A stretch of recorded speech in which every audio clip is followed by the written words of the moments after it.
Alô, gaios e gaias, irmãos e irmãs, amigos do Completude Podcast, mais um podcast por aqui. Temos o prazer de estar na sua presença, você com a gente, sempre nessa bancada. Nosso objetivo é que você tenha mais completude na sua vida. Aquilo que Jesus falou, vim para que tenham vida e vida plena, abundante, completa. Então eu estou aqui toda semana com o Moisés e a gente está sempre aqui tentando trazer para você algum conteúdo pertinente que ajude a você ter essa completude um pouco mais ou muito mais na sua vida. Então, de cara, eu quero pedir que você dê logo um like aí nesse vídeo. Se você, de repente, lá no final perceber que não gostou, aí dá o dislike. Mas já acredita logo pela fé aí que vai ser bem legal. Então, dá o like adiantado e se inscreve no canal, porque muita gente se esquece de se inscrever no canal. Quando você se inscreve no canal, você fica logo sabendo de primeira mão quando lança um episódio novo, quando tem alguma coisa movimentando aqui no canal. E agora a gente está numa virada de ano e nós vamos ter muitas novidades, né, Moisés? Vindo por aí. Eu não vou adiantar nada aqui. Tô só falando, nem devia estar falando. Verdade. Mas eu tô falando para que você se inscreva no canal. Um incentivo para você se inscrever no canal, porque quando essas novidades chegarem aí, que vão chegar nos próximos dias e meses, você já vai ficar sabendo de primeira mão. Senão se perde aí, você nem sabe. Quando vai descobrir, todo mundo já sabe da novidade e você tá atrasado para trás, né, Moisés? Isso é ruim você ficar para trás, hein? Não gostaria de ficar para trás, não. Mas antes de a gente começar o nosso episódio, a gente tem que agradecer os nossos patrocinadores, e um deles é o Mundo de Yaya, que é aquele ambiente que fica lá no Shopping Boulevard, no Parque Shop, onde você pode levar sua criança, ela se diverte de uma forma incrível. Todo o ambiente é preparado para desenvolver a sua criança no contexto biopsicossocial. Então vai lá que a tua criança, teu filho, teu sobrinho vai adorar e vai te agradecer porque você levou ele lá para o Mundo de Yaya. É isso aí. Onde é que fica o Mundo de Yaya? Boulevard Shop e Parque Shop. Isso aí, legal. Para não esquecer, né? É A gente tá aqui, estamos na Grande Belém, Belém do Pará, né? Isso e a mesmo. gente tem uns e outros shoppings por aqui já, né? Tem uns 10 shoppings já. Então é bom dizer aonde fica o negócio, né? Eu tô sempre falando aqui para vocês do Rafael Stephens, né? Essa loja com nome bonito, que vende coisas bonitas, né? Então, moda masculina, calçados, roupas, acessórios, tudo de primeira linha, primeira qualidade, para você dar de presente aí, chegando o Natal. Você, de repente, que está assistindo aí agora, nesse período de dezembro, em que a gente está publicando aqui, você já pode comprar um presente para o seu pai, para o seu marido, para o seu avô, para o seu irmão. Coisa finíssima. Rafael Stephens fica lá no Shopping Bosque Grão-Pará. No primeiro piso você encontra essa loja. E sempre lembrando que também você tem a opção de comprar pelo WhatsApp. Entra lá na rede social deles, pelo Instagram, acessa e você fala diretamente com eles, compra da sua casa e pronto, resolvido. Show. Para fechar esse momento especial, vamos falar agora da Fanny Hair, que é um lugar de beleza infantil. Você leva também a sua criança aqui. A criança, ela é incrível. Você participa de todos os setores da vida da criança aqui. Você leva a sua criança para cortar o cabelo e lá você vai ter um ambiente extraordinário que ela vai sair de lá com uma memória afetiva incrível e vai agradecer você por ter levado ela lá. Então vai lá, Fanny Hair, que fica lá no Boulevard, Shopping Boulevard. Leve a sua criança que ela vai ficar muito feliz. É isso aí. Vamos lá então para nossa conversa? Cima. Temos uma convidada muito especial hoje aqui, né? Não estou falando isso só porque ela é minha prima. Eu acho que é por causa disso. Mas é alguém que tem sido bastante relevante aí. Eu vou logo falar o nome dela. O nome dela é Priscila Diniz. Olha aí. Pri, seja bem-vinda aqui na bancada do Completude pela primeira vez. E a Priscila é alguém que, desde criança, ela não para quieta. Ela tem alguma coisa que faz ela se movimentar muito. Ela tá sempre em movimento. Ela já chegou aqui. Chama TDAH, eu te falei. Não, mas eu conheço outras pessoas com TDAH que não são tão. É porque tem hiperatividade. Tem outras coisas agregadas, outras qualidades. Tem mais coisa aí, né? Aí ela já chegou aqui botando um monte de coisa aqui, depois a gente vai descobrir o que são essas coisas. Vai comer, inclusive, eu tô doido pra provar algumas coisas dessas. Vou provar algumas coisas aqui. Mas a gente sabe, assim, a vida da Priscila é uma pessoa que tá sempre sorrindo, né? Pelo menos eu me lembro de ti sempre assim, brincando, sorrindo, mas tu tem passou aí bons tempos aí com perrengues grandes, né? Mas mesmo assim, com muita fé, com muita positividade, como o pessoal diz por aí, né? Muita energia Energia positiva. positiva. Né? Muita fé, Essa energia positiva se chama Espírito Santo e a alegria desse Espírito, né, de Deus. Gaios e Gaias, eu estou aqui rapidinho para falar para vocês sobre uma coisa muito legal, que é um parceiro que a gente está tendo agora nesse período de final de ano. Você que é daqui de Belém, da região da Grande Belém, e você quer comer algo sensacional, eu estou falando do melhor panetone, o melhor chocotone que você vai comer na sua vida. Não é porque é nosso amigo, nosso irmão, apenas o Edson, que é grande amigo nosso, que eu sou aquele tipo de pessoa que dizia para todo mundo que não gostava de panetone. Mas quando eu provei esses aqui, que ele faz artesanalmente, eu mudei totalmente a minha concepção. E aí, todo fim de ano, já é certo que ele tem que me arranjar um bocado aí. E é legal que ele está fazendo parceria aqui com Completude nesse ano. E aí você pode comprar, adquirir o seu por encomenda. Você entra em contato aí com esse Instagram que está aparecendo ou por esse número.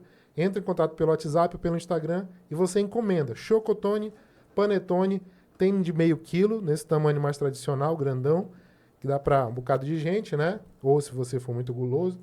E tem também os mini panetones e mini chocotones, que também são uma delícia e aí você pode dar de presente e tal, distribuir aí na sua casa, na sua empresa, na sua família. Bakery Reis, o melhor panetone e chocotone que você já provou ou vai provar nesse Natal, a melhor pedida. E a gente sempre gosta de começar aqui perguntando ou dando oportunidade para os nossos convidados dizerem um pouco sobre si, né? Eu até tenho brincado de Marília Gabriela, né? Defina Priscila Diniz em 12 palavras. 12 não dá. Bom, eu quero agradecer vocês pelo convite, né, Moisés e Rafa. É um prazer muito grande. Eu me sinto muito feliz sempre que eu tenho a oportunidade de falar. Deixa eu colocar bem na tua boca. De falar um pouquinho, né, de quem hoje eu sou, né? Hoje eu sou Priscila, né? Sempre fui Priscila. Acho que serei eternamente. Sou fisioterapeuta. Priscila Vanessa? Não conhecia Vanessa, a Vanessa. Eu sabia que era Priscila. Sou fisioterapeuta. Sou mãe da Ana e do Davi, que são duas crianças especiais. Esposa do Ronaldo, que também está dentro do autismo. Gente boa pra caramba. Gente boa.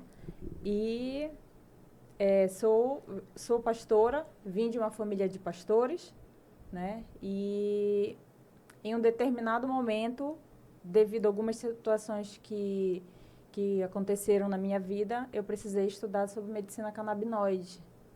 E aí a gente, em um determinado momento, parecia meio que um confronto entre a fé e uma planta que Deus criou. Perfeito. Essa sou eu. Legal. E eu não sei por onde a gente pode começar essa conversa. É muita coisa. Porque como eu conheço alguns detalhes, né?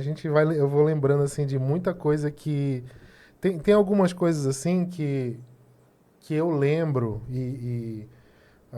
teve um tempo, porque assim, a gente está aqui em Belém do Pará, né? Tu não morava aqui. Não. Tu morava em outro lugar. Eu morava em Macapá. Morava em Macapá, Santana e tal, né? Isso. E aí algumas coisas aconteceram, a gente não estava geograficamente no mesmo lugar, mas a gente se acompanhava, assim, eu ia orando e vendo as notícias e tal. Mas teve uma experiência que foi muito forte, que foi com relação ao nascimento da tua segunda filha, a Ana, Isso. né? Ana Luísa.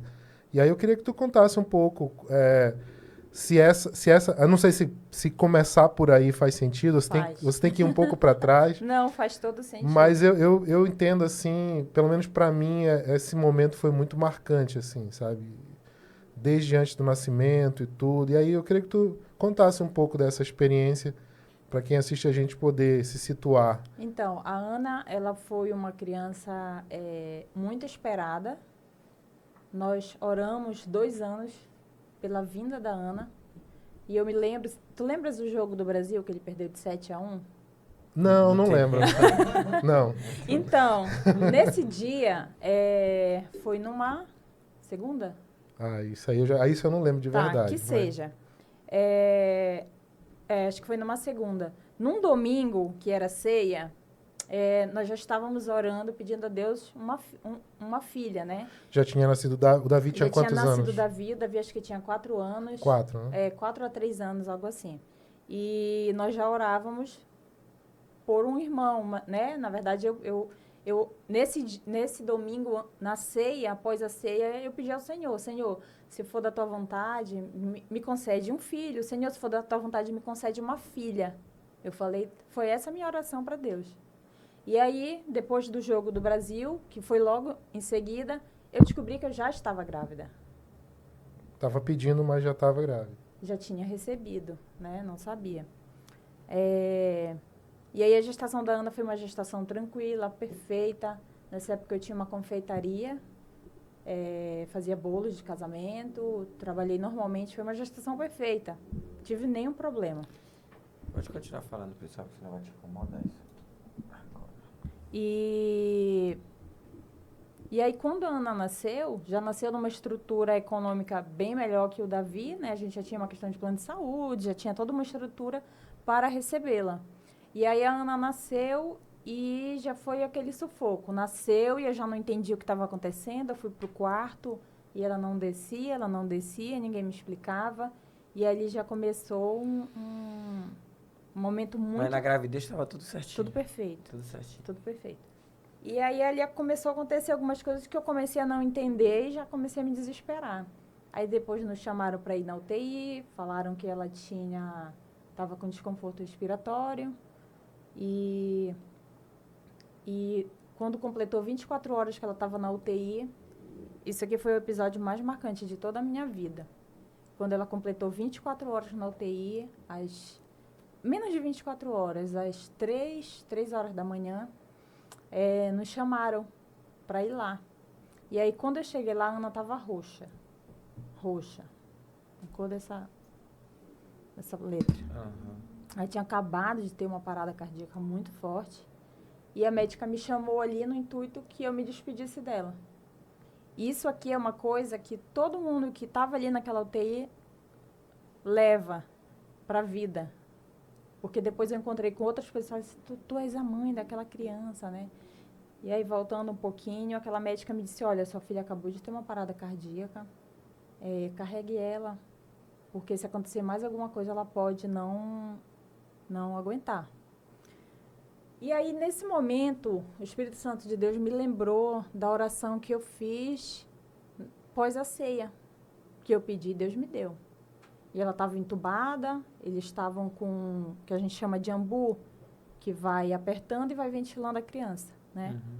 E aí ela colocou a Ana nos meus braços, aí ela disse, se despeça dela, carregue a sua filha. Aí eu olhei para ela, aí eu peguei a Ana e o Espírito Santo de Deus me pediu para ministrar na vida dela, ministrar a vida. E eu coloquei a mão no peito dela, como se ela estivesse aqui, e eu ministrei vida. Ministrei que eu repreendia todo espírito de morte, que o Senhor que me deu ela, e o Senhor ia restaurar a vida dela, porque ela era a promessa do Senhor. Fiz uma oração assim que eu não sei te explicar, mas eu senti que ali naquele momento, naquela UTI, os anjos de Deus desceram. E após 5 minutos, a cor dela foi voltando. E aí eu orei, fechei meus olhos, orei com toda a fé que tinha no meu coração. Quando eu abri meus olhos, estava todo mundo com o olho arregalado, os equipamentos apitando, e meio que esperando acontecer alguma coisa a qualquer momento. E aí eu peguei ela, coloquei no braço da médica, e eu disse, amanhã eu volto para vê-la. E dei as costas. Eu acho que eles pensaram assim, essa mulher é doida, ela não entendeu que a menina está morrendo. E aí tem algumas coisas que Deus trabalha, que Ele não permite realmente que a gente entenda. Coisas que hoje eu entendo. Naquela época eu não entendia. Tu queres dizer assim, que talvez se tu entendesse, a tua fé poderia ser abalada, talvez, Sim, naquele momento? Com certeza. Com certeza. E eu sempre sempre proferindo palavras de bênção e de vida na vida dela. Se o Senhor me deu, ela vai sair daqui. E assim nós passamos 45 dias em Macapá, no melhor hospital de Macapá. E todos os dias que eu ia vê-la, é como se eu fosse sepultá-la. Todo dia eu tinha essa impressão que eu ia sepultar ela. Todo dia era notícias ruins, notícias de parada, uma série de coisas. Então, no total, lá ela teve 7 paradas cardíacas, por negligência médica. Por negligência Por médica. negligência. E aí, lá ela fez um exame, que era uma tomografia de pulmão, e lá esse exame deu brônquios em perfeito estado de conservação. Nesse momento, eu já tinha entrado com uma demanda judicial para transferi-la para o Sírio-Libanês. Com 45 dias de vida exato, ela foi transferida para São Paulo. Aí nós fomos de jato. Tá com frio, Pri? Tô. Quando chegou... Aumentar um pouquinho. Quando nós chegamos lá, o maqueiro colocou a cabeça dela, a gente chama em decúbito, né? Ela vinha entubada na incubadora. E aí foi uma viagem de 5 horas. Rápido. Foi uma viagem de... Foi muita diferença no áudio. É? Então Só deixa aumenta a temperatura. Foi uma viagem de 5 horas.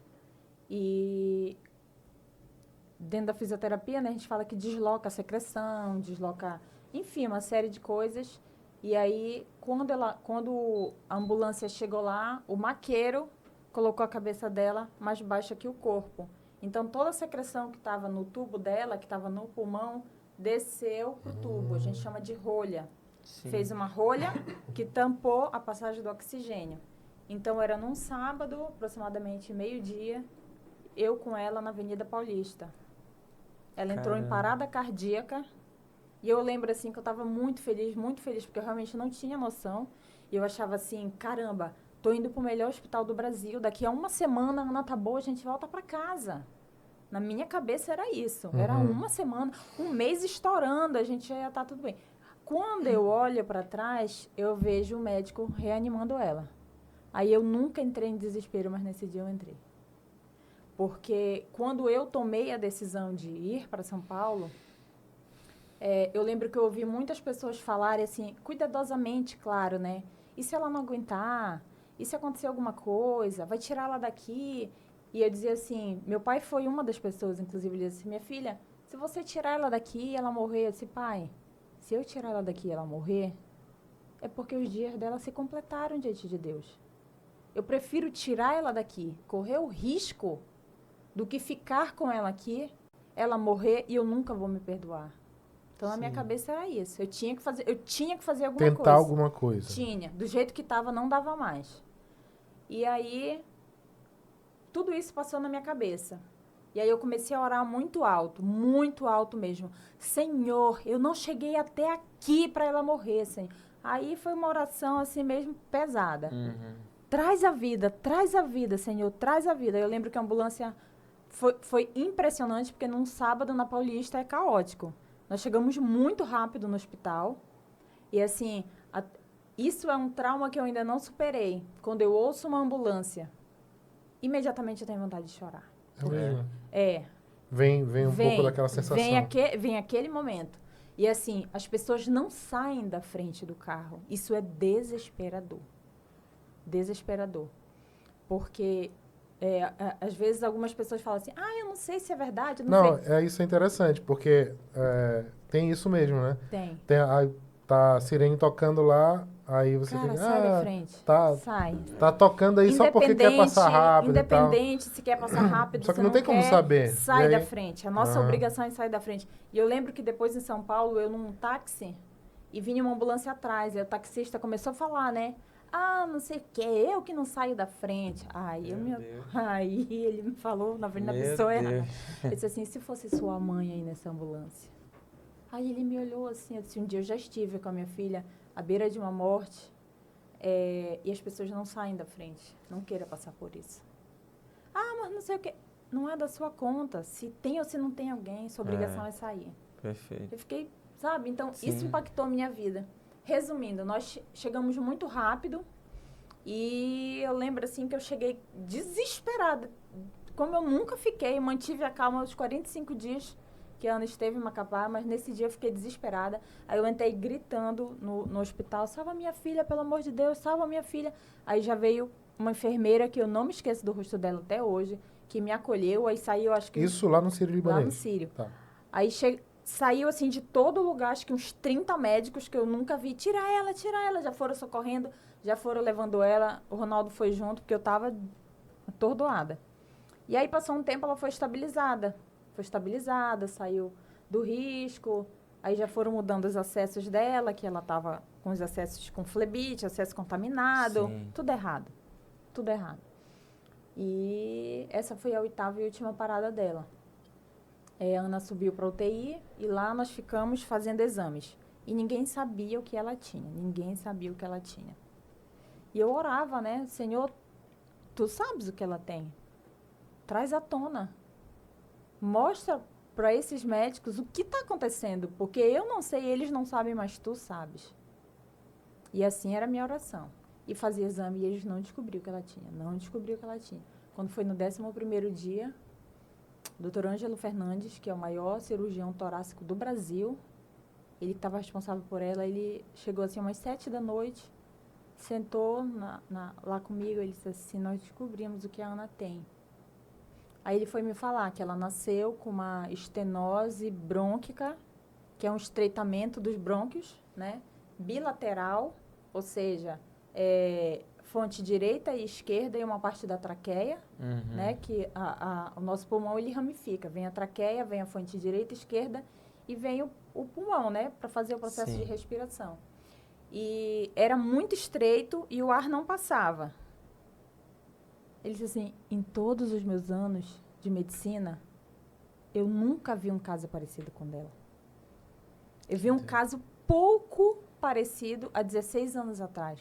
Não chegava nem perto do da Ana. Tamanho estreitamento, porque ele era, além de ser muito estreito, ele era muito longo. Sim. E ele disse assim, eu não sei como essa criança chegou aqui viva. Porque a probabilidade dela estar viva era 1%. Ou seja, já é um milagre, né? Ela tá Eu olhei para ele e disse assim, foi Deus. Aí ele riu assim meio cético, aí ele... E eu não sei como tratar a sua filha. Caramba. Eu não sei. Aí eu disse para ele, mas Deus vai te mostrar. Aí ele novamente riu assim, meio cético, né? Tá. Aí foi, eles começaram a desenvolver um protocolo baseado na patologia dela. Porque não podia simplesmente cortar, porque era muito longo, era como se fosse um fio de cabelo, o ar não passava e era longo. Então, se cortasse, não ia ter como emendar. Se colocasse um stent, não daria, os riscos eram muito grandes. O que é muito louco, porque a gente está falando de uma bebezinha. Exatamente. Sim, de 45 um ser pequenininho, exatamente, né? que já passou Imagina. por tudo isso. E aí e aí eles foram entrando em contato com médicos de outros locais do mundo, né? E aí ele entrou em contato com o médico da Bélgica e eles foram desenvolvendo um protocolo. Aí ela descia para o centro cirúrgico, ele descia com uma sonda, enchia um balãozinho, voltava. Aí ela voltava muito mal, com sangramento pelo nariz, pela boca, não ventilava com oxigênio, porque o oxigênio, ele entra em forma de círculo. Sim. Aí eles trouxeram outro oxigênio chamado Heliox, que é uma mistura de hélio e oxigênio. E esse gás, ele é um gás muito caro e ele entra linear. Então, era mais fácil para ventilar ela com esse ar. Aí eles começaram a ver que, ao invés de dilatar toda semana, eles davam um intervalo de 15 em 15 dias, que já estava cicatrizado. E nisso se passaram 9 meses, até que ela estivesse alta. Né? E aí, nesse intervalo, quando a Ana teve alta, nós tivemos o diagnóstico do Davi, de autismo. Sim. Ah, foi nesse período. Foi nesse aí. período. Por quê? Porque o emocional dele ficou abalado. Porque Sim. eu era com ele para tudo. Aham. E aí, de repente, a mãe dele sumiu. Ele 9 ficou meses. 9 meses. Ele ia e voltava, com o pai dele, mas foi um abalo muito grande para ele. E aí eu digo assim, eu brinco, né? Quando eu tava me levantando já da situação da Ana, eu peguei outra machadada atrás, outra porrada atrás. Mas assim, aí a gente foi indo. Não tinha outra forma. Não dava para ficar parado chorando, não dava para se lamentar, dizer ó vida, ao céu, ao mundo. Tinha que correr porque eles precisavam disso. Então a gente acaba esquecendo um pouco a parte jurídica, né, de uma negligência que foi feita. Não tive tempo de correr atrás disso, que era um direito dela, né? Sim. É uma criança que tem muitas demandas, uma despesa imensa. E assim, Deus, nos mínimos detalhes, Deus proveu tudo. Proveu desde o momento que ela entrou no Sírio, né? Que o Ronaldo, na época, era professor. Então, assim, filho de um professor passar 9 meses no Sírio. É porque ela tinha que estar lá. Ali era o lugar da bênção dela. Sim. Ali era o lugar que Deus tinha determinado para ela. Se ela estivesse em qualquer outro local, ela não teria resistido. Sim. Então, Deus, ele prepara o local exato para a nossa bênção, porque a gente precisa. E ali era o local que ela precisava, que ela iria se tratar, era ali. Sim. E o Senhor abriu as portas como Ele abre até hoje em cada segundo das nossas vidas. Vários milagres, né? Milhares. Vários milagres, assim, acontecendo para ir se formando uma história. E tem Né? uma coisa muito especial no meio dessa internação do Sírio. Ali dentro, pessoas foram salvas. Olha, que legal. A gente tinha Pela ali... presença de vocês aí. A gente tinha ali... Através, né, da presença. Nós tínhamos ali o tráfico do óleo ungido. O tráfico do óleo ungido. Do óleo ungido. O papai viajava, já levava os óleozinhos e a gente ia distribuindo para as mães, assim. Tinha um grupo, a gente fazia orações. E ali, o mover de Deus, aí de repente a médica da Ana, que era a diretora lá da unidade pediátrica, Priscila, chegou tal mãe, conversa com ela. Aí a gente já começou assim. Já começou a ajudar. Já começou a ajudar. Legal. E ali foi uma das experiências assim mais emocionantes da minha vida. Eu conheci uma criança chamada Rafael.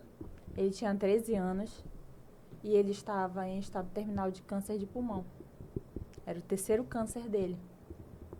E eu passava pela porta daquela criança, eu sentia um amor imensurável por ele.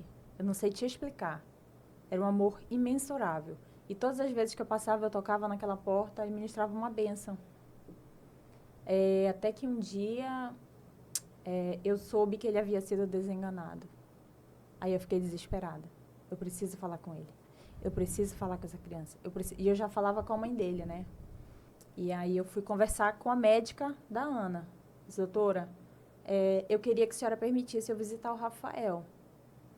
Não como mãe, mas como ministra do Evangelho, que é o meu direito. A mãe dele quer que eu vá. E aí eu fui visitá-lo, falei da palavra de Deus para ele. Aí você imagina uma criança entubada, ele estava sedado, entubado.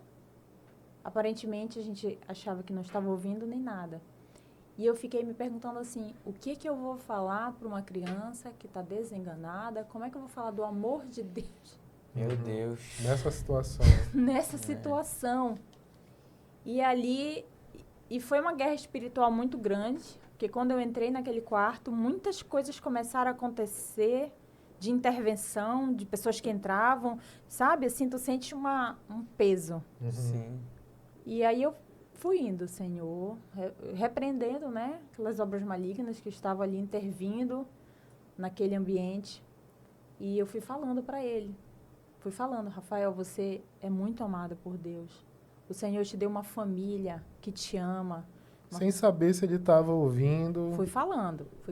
Aí a mãe dele falou assim, Rafa, a Priscila, a mãe da Ana, está aqui. Porque ele perguntava, quando ele falava, ele perguntava muito da Ana. Né? Você está me ouvindo? Aí ele apertou a mão da mãe dele. Ela disse, ele apertou a minha mão. Aí eu peguei. Legal.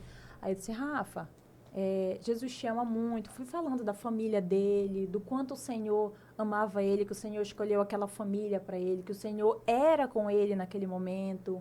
Fui falando coisas assim que foram ministradas pelo Espírito Santo, não vieram de mim, vieram da parte de Deus. E o Espírito Santo de Deus falou no meu coração, batiza ele. Meu Deus. Batiza ele. E aí, eu estava assim, ele deitado, a mãe dele, como se fosse Moisés. E eu falei assim para ela, eu posso perguntar se ele aceita Jesus? Ela disse, pode. Aí eu disse, Rafa, fui falando e tal. Aí assim, eu tava olhando pro rostinho dele, foi 1 segundo que eu levantei a vista, depois que eu tinha perguntado. Aí ela disse assim, ele balançou a cabeça. Ele fez assim, ó.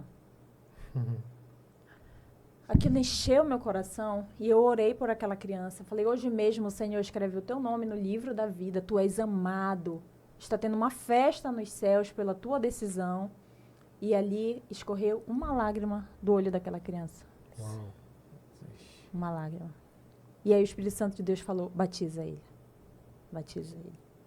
Aí eu falei para a mãe dele, eu disse, cadê aquele óleo que eu te dei? Que já era do tráfico do óleo ungido, né? Já estava no esquema. Cadê aquele óleo que eu te dei? Ela pegou, eu disse, me dá... Aí eu disse, meu Deus, como é que eu vou batizar ele? Me dá um algodão, me dá um copo de água. Botei o óleo ungido, botei a água no algodão. E da forma como nós podíamos naquele momento, Sim. aquela criança foi batizada. Sim. E houve uma melhora no quadro dele.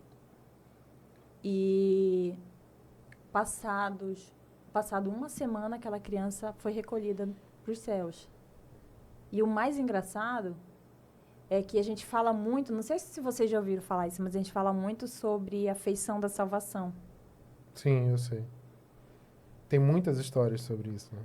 E aí eu lembro que nossos quartos eram próximos e aí meu pai estava comigo, eu tinha entrado no banheiro para tomar banho e aí eu ouvi uma correria e eu sabia que era ele. Aí eu disse, o que foi, pai? A papai disse assim, eu acho que aconteceu alguma coisa com alguma criança ali. Aí daqui a pouco elas voltaram, falando, né, que ele tinha falecido e tal. E a enfermeira estava assim, com o olho arregalado. Ela disse, Priscila, ele está sorrindo. Sorrindo. Eu nunca vi ele sorrir de tanta dor que ele sentia. Uhum. Mas ele está sorrindo. Aí o Espírito Santo falou para mim a feição da salvação. Meu Deus. Voltando um pouquinho antes disso, no dia que ele aceitou Jesus, eu ficava muito perguntando para o Senhor assim, Senhor, qual o sentido disso? Qual o sentido disso? Por que eu estou passando por isso? Qual o sentido? Tem que ter um sentido isso. E eu não entendia, né? E aí eu abri a Bíblia em 1 Coríntios 9, não vou me lembrar o versículo, que ele fala sobre o Senhor nos fazer, né? Te fiz como os doentes, te fiz como os pobres para falar aos pobres, né? E ele vai citando, te fiz como muitos para alcançar alguns, né? E naquele momento, quando eu li aquilo, eu disse assim, o Senhor me fez como os doentes para falar aos doentes. Aquilo acalmou meu coração.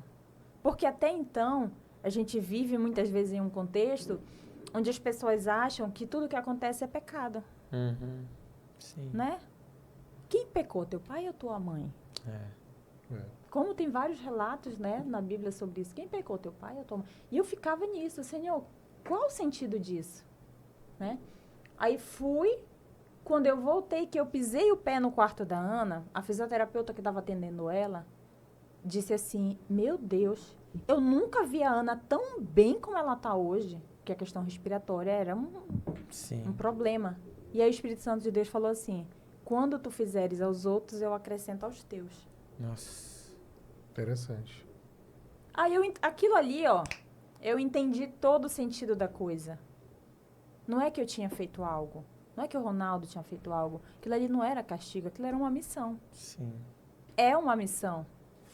E quanto mais eu faço aos outros, mais o Senhor acrescenta aos meus.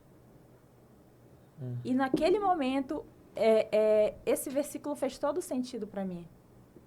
Então, o Senhor me tirou de um contexto, muitas vezes, me tirou do contexto em si, da igreja, do ministério que eu tinha na igreja, para me levar a locais que outras pessoas não iam. Sim. Perfeito. Como até hoje acontece. Interessante. E naquele momento eu entendi. que o Senhor tinha me feito como os doentes para falar aos doentes. O Senhor me fez como uma mãe atípica para levar esperança para aquelas mães. Porque os relatos que eu ouço são relatos de mães à beira de um suicídio. Imagina. Abandonadas. Abandonadas pela sociedade, abandonadas pela família, abandonadas pelos maridos. Sozinhas com uma criança que ela não sabe o que fazer com aquela criança. E muitas vezes é uma palavra de fé, é uma ajuda que você dá no sentido que seja, que faz aquela mulher continuar prosseguindo ali com aquela criança. Porque muitas estão no lugar onde eu já estive. E muitas vezes nós, como cristãos, nós falhamos. Nós falhamos porque dentro da própria igreja que eu pertencia, eu sentia um clima de acusação. Pecado, é pastor, é filha do pastor. Tipo um julgamento, como se Deus estivesse julgando. Um castigo. Um castigo de Deus. Um castigo, tem 2 filhos especiais, é um castigo. Porque a nossa visão é muito limitada. Sim. Eu entendo o ministério que o Senhor me deu. Não é um ministério fácil. É a duras penas. Porque quando a gente tem um filho, a gente sonha 1000 coisas por esse filho. Né? Sim. E é punk, assim, tem momentos assim que a gente fica abalado, né? As pessoas... eu evito com que as pessoas me vejam nesse momento abalado, porque quem tem que me amparar é Deus, porque eu não posso pôr a fé de outras pessoas em risco. Eu ainda tenho essa preocupação. Sim. Com quem que eu vou desabafar quando eu não estou legal, para que a fé daquela pessoa não fique abalada muitas vezes pelo que eu estou pensando ou sentindo. Sim. Então, ao longo de tudo isso, eu tive que desenvolver mecanismos para que eu, junto com Deus, né, e meu esposo, para que nós nos fortaleçamos assim, juntos, para que a gente vença. Porque fácil não é. Mas olha, deixa eu falar um negócio aqui, por exemplo, te ouvindo assim, contando, isso é só um pedaço da história, né? Um recorte ali. Tem mais uma coisa. Um tempo. Não, mas rapidinho, já te devolvo a palavra. Eu enxergo assim, por exemplo, esse momento da tua vida foi ali, talvez, o grande divisor de águas para te fazer a mulher que tu és hoje. Total. Só que eu enxergo, e assim, eu só posso depor aqui, eu não tenho como, né, a gente não teria nem tempo para eu ficar falando de muitos detalhes, mas eu enxergo que Deus, Ele te preparou para isso desde sempre. Foi. Né? Por exemplo, eu comentava muito com a Thelma, né, minha esposa. A gente sempre falou sobre isso, orando por vocês, nesse momento ali da Ana. O quanto talvez fosse uma outra pessoa, e depois conhecendo o Ronaldo assim melhor também, ele também. Né? Porque o Ronaldo é aquele cara que a última vez que eu conversei com ele aqui, ele estava indo para Minas Gerais para estudar medicina e tá para lá. E eu conversei com ele 2 ou 3 dias antes dele ir. E aí, Ronaldo, como é que tá os preparativos? Pois é, cara, não sei muita coisa. Mas e aí, como é que tu vai fazer? Não sei, cara. Chegar lá, deixa fácil. Sabe esse jeito assim? Aí, tipo, mas cara, por que tu não tem o teu... Porque ele é concursado, né? Professor concursado. Aí veio para Belém, aí vai estudar medicina para Minas Gerais. E, cara, como é que as coisas se encaixam? Não sei, cara. É isso. Tu E vai, sabe? E é muito louco, assim. Ele é o cara para casar contigo mesmo, porque eu vou te devolver a palavra, mas eu enxerguei isso desde cedo, assim, quando as notícias começaram a chegar de tudo isso aí e tal. E eu lembro que eu orava bastante nesse sentido. Eu dizia, Deus, fortalece eles, mas obrigado, porque o Senhor, de alguma maneira, eu não sabia, por exemplo, tu estava vivendo isso aí, mas tu não estava falando esses detalhes para ninguém na época. Ninguém sabia o que Deus estava trabalhando contigo nesse sentido, de ministrar outras pessoas e tal, né? Depois a gente soube de algumas histórias, tu falaste, né, um pouco. Mas, assim, eu conseguia perceber que, de alguma maneira, Deus tinha propósitos, assim, sabe?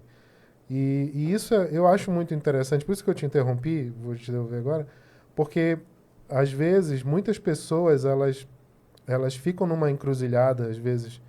Às vezes são, assim, questões muito sérias que a pessoa, ela para porque ela não consegue perceber para onde Deus está levando ela, né?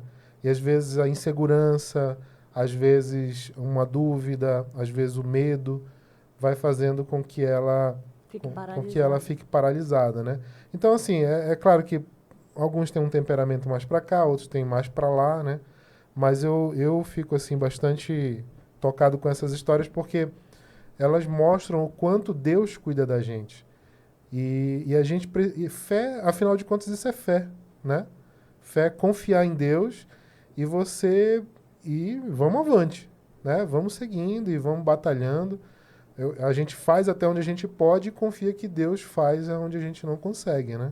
E Deus cuida de tudo. Tu falaste isso, é porque a gente vai falando, eu vou lembrando. Quando eu ia, eu pensei assim, meu Deus, onde é que eu vou ficar? Como é que eu vou me manter? Aí eu dizia, não importa, não importa, não importa. Ela vai estar no melhor hospital. Se eu tiver que ficar, sei lá, se eu tiver que vender bolo lá na porta do hospital para me manter, eu pensava muito isso, sabe? Não importa, não importa, vai dar tudo certo. Ela estando lá, para mim tá ótimo. Quando eu cheguei lá, era um quarto, como se fosse um quarto de hotel, onde ela ficava, tinha um frigobar, um sofá-cama, uma outra poltrona, um banheiro muito bacana, Wi-Fi, tinha refeição. Deus cuidou de tudo. Até quando eu tinha vontade de tomar Coca-Cola, que é uma coisa que parece tão boba, as meninas da Copa chegavam lá, olha, eu trouxe uma Coca para você. Tem noção disso? Sim. E eu ria assim, eu disse assim, Deus cuida de cada detalhe. E uma vez eu lendo a Bíblia, né, que graças a Deus eu tive muito tempo para isso lá, eu estava lendo uma passagem de Jó, onde ele fala que o Senhor meio que apagou da mente dele algumas coisas que ele passou. Eu tenho isso. Quando entrava um médico para falar alguma coisa de ruim, de alguma coisa, era automático. É como se tu estivesse conversando comigo aqui e eu colocasse um fone no meu ouvido. Eu entrava em estado de, não sei nem te explicar o quê, mas eu bloqueava aquilo. Falava. Eu dizia, tá. E aqui comigo eu sabia que Deus ia fazer alguma coisa. Então, muitos momentos ruins que eu passei, eles estão bloqueados dentro da minha mente. E eu acho que foi um cuidado de Deus comigo. Sim. Na tua mentalidade. Na minha mente, né, uma inteligência emocional para que eu conseguisse passar por tudo isso. Porque foram muitos momentos de... E aí depois, quando ela estava prestes a ter alta, esse mesmo médico, cirurgião dela, foi lá, ele conversando comigo. E aí, Priscila, tá preparada para ir para casa? Eu disse, então, doutor, eu tô um pouco nervosa, né? Sem saber se eu vou conseguir lidar com ela. Aí ele riu, assim, disse assim, ninguém conhece melhor essa criança do que você. Essa menina é um milagre de Deus. Aí eu olhei para ele e disse, já? Aí ele começou a rir. Porque nessa altura a gente já tinha intimidade para isso, né? Uma boa intimidade. E aí ele riu assim, essa criança é um milagre. Essa criança tem que ser estudada. E lá eles disseram todas as limitações que ela ia ter? Não. Isso aí é uma outra parte tão importante quanto. Sim. Que eu fui entendendo as limitações dela gradativamente. Porque eu acho que se alguém tivesse sentado comigo e falado um monte de coisa, primeiro que eu não ia dar ouvidos, porque eu sei da fé que eu tenho. Sim. E ou aquilo ia me abalar muito. Então, as coisas foram gradativas, aos poucos eu fui entendendo. E assim, isso foi muito importante para mim, porque a Ana, ela é uma criança extraordinária. Para a lesão cerebral que ela tem hoje, para a parte... o que a medicina tem de lesão, de estudos da lesão que ela tem, ela era uma criança que era para ficar vegetativa, respirando por traqueostomia, se alimentando por GTT. E ela é uma criança que já sobe escada, dá passos, ela fala égua, ela fala água, ela me chama de Priscila, ela come via oral, ela sabe parear letras, números, ela faz um protocolo de terapias intensivas muito grande, né? Fazer protocolo com canabidiol também. Hoje ela está muito com importante. 9 anos. Hoje ela está com 8 anos. 8, né? 8. E ela é um dos maiores casos de sucesso da clínica de reabilitação. Legal. Então, tudo isso que nós passamos, essa fase de entender aos poucos o que acontece, né? Quando ela nasceu, eu estudava direito, saí do direito para fisioterapia. Para ajudá-la, né, da forma que eu pudesse. Isso foi uma decisão importante, sábia. Então, tudo que nós conseguimos ganhar com a Ana é extraordinário, porque para o padrão de lesão, o lado direito do cérebro dela é praticamente todo comprometido e não condiz com a clínica dela. Sim. Quem olha para ela, o tanto de coisas que ela faz não condiz com o padrão de lesão que ela tem, entendeu? E são coisas que a gente sabe que vieram da parte de Deus. Sim. E dessa época aí, por exemplo, todos esses acontecimentos se deram aí no primeiro ano de vida dela. Foi. Né? De lá para cá, o que amadureceu aí dessa... Tu falaste que várias coisas foram paulatinamente sendo trazidas à tona, assim. Tu vais cada vez mais conhecendo quem é a Ana, percebendo as necessidades, o que direcionamento tomar e tal.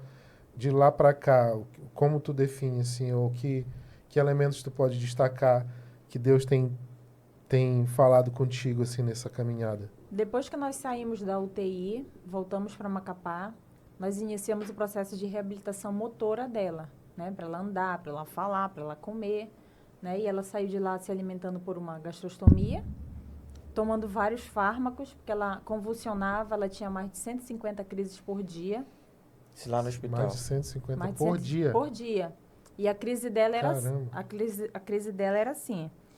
Mais ou menos 10, 11 horas da noite ela estava dormindo, ela abria o olho, ficava parada e parava de respirar.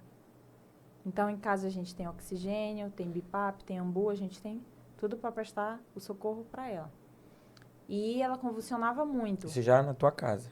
Em Macapá. Em Macapá. E aí entrava mais um remédio, não resolvia. Entrava outro, aí ela ficava mais sonolenta, ela salivava mais. Aí era uma confusão atrás da outra, porque um remédio agravava mais a situação dela. E foi aí onde nós começamos a traçar novos caminhos para ela. Eu disse, não, a Ana precisa sair de Macapá, ela precisa fazer uma terapia mais eficaz. A Ana e o Davi, né, que nessa época a gente já tinha o diagnóstico do Davi, eles precisam ir para um local onde tenha terapias melhores. Aí foi onde nós viemos para Belém. E aí, ocasionalmente, a Thaís conheceu o TSB. Thaís, uma prima nossa. Nossa prima. E aí a Thaís me mandou um Instagram deles. Olha, prima, fala com eles. Eles têm uma clínica aqui em Belém e tal. E aí eu mandei mensagem para o administrador. E ali foi um divisor de águas. Nós já entramos com uma demanda judicial, pedindo todas as terapias que o Davi precisava e a Ana. Aí as coisas começaram a acontecer de uma forma diferente, saiu a liminar, aí nós viemos para Belém.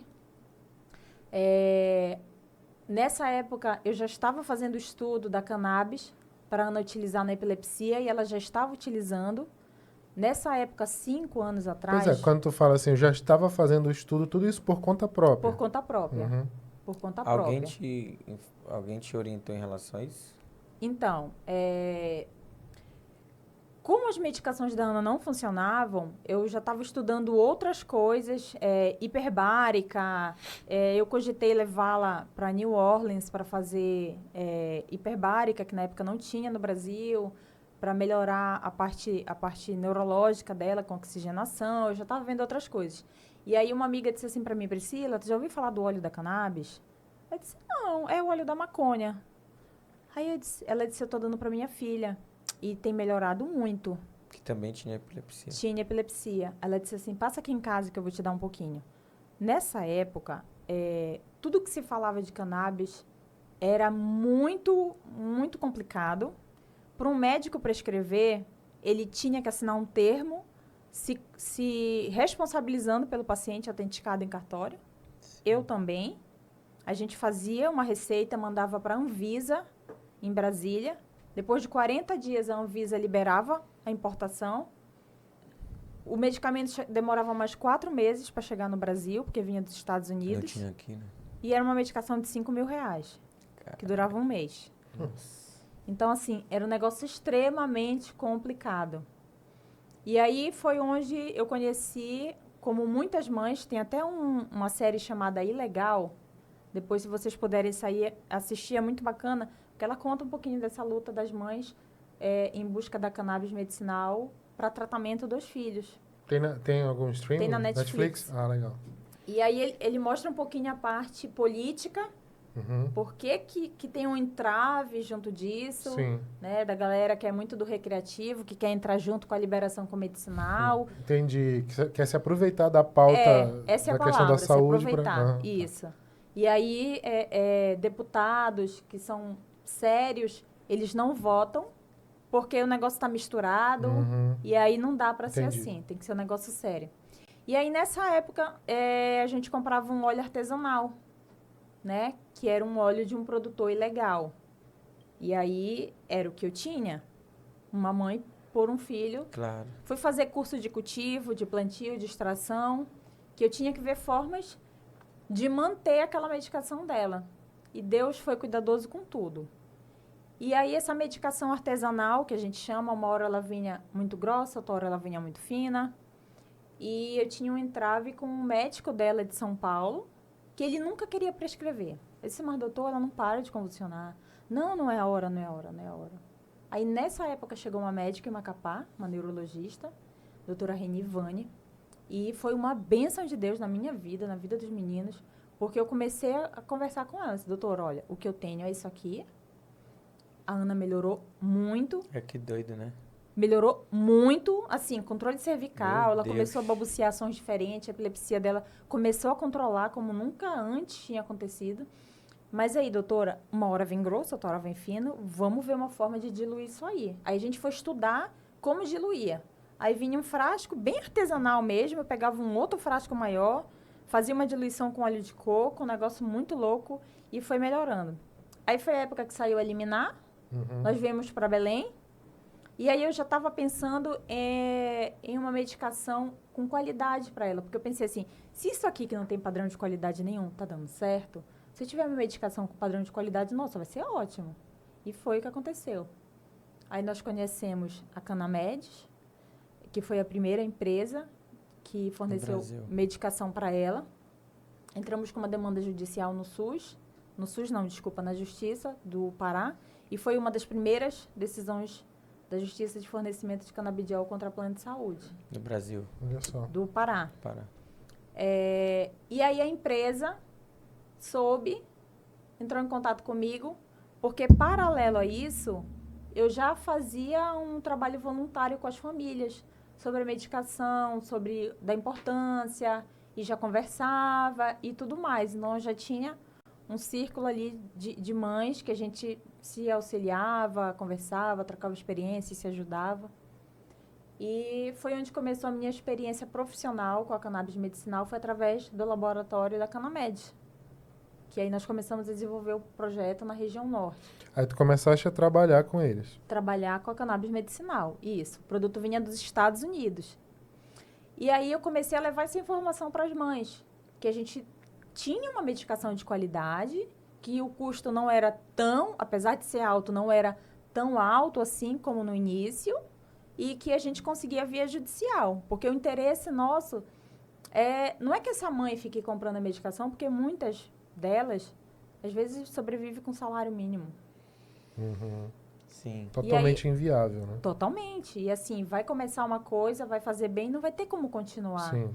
Então, a gente dividia informações de como conseguir, da melhor forma, né? A gente ia se ajudando. E ali em 2021, começou essa história, que nós estamos até hoje nesse projeto. Mas e aí, hoje, como é que tá a situação? Porque tu falaste aí que teve um momento em que teve uma questão da legislação que melhorou nesse sentido. Também tu conseguiste algumas coisas ali via judicial. Sim. Mas hoje como é que tá essa área? Então, como é que tá esse a partir de 2022, o acesso ao cannabis melhorou absurdamente. todo o processo da cannabis medicinal foi facilitado pelo governo federal. Então, as liberações começaram a sair mais rápidos. A gente precisa hoje de uma receita médica simples. A gente faz um cadastro no site do gov.br e, na hora, já gera o PDF. Esse PDF é a minha liberação de importação. Então, Entendi. hoje, as coisas melhoraram, assim, absurdamente. A gente tem bons produtos a R$300. Pra te teres Tudo uma- importado. Tudo importado. Sai dos Estados Unidos, chega em 5 dias no Brasil, e aí, dependendo da região, leva um pouquinho mais de tempo ou não. Para nossa região, demora, né, em média, 10 dias úteis, 15 dias úteis. É porque tinha muito tu falaste aí, né? Uma mistura da pauta, né? Isso. Então tipo assim, né, o pessoal que quer liberar a maconha para uso recreativo e tal, tenta se Recreativo. aproveitar, né? não sei o quê. Essa série Aí legal conta muito sobre isso. Aham. Conta Tem uma mãe chamada Ana Fischer. Ela foi a primeira pessoa no Brasil a ter liberação de importação. Uhum. E mostra o desespero dela. Ela chega lá em Brasília e fala para o deputado, por favor, tira a questão recreativa, uso adulto, tira.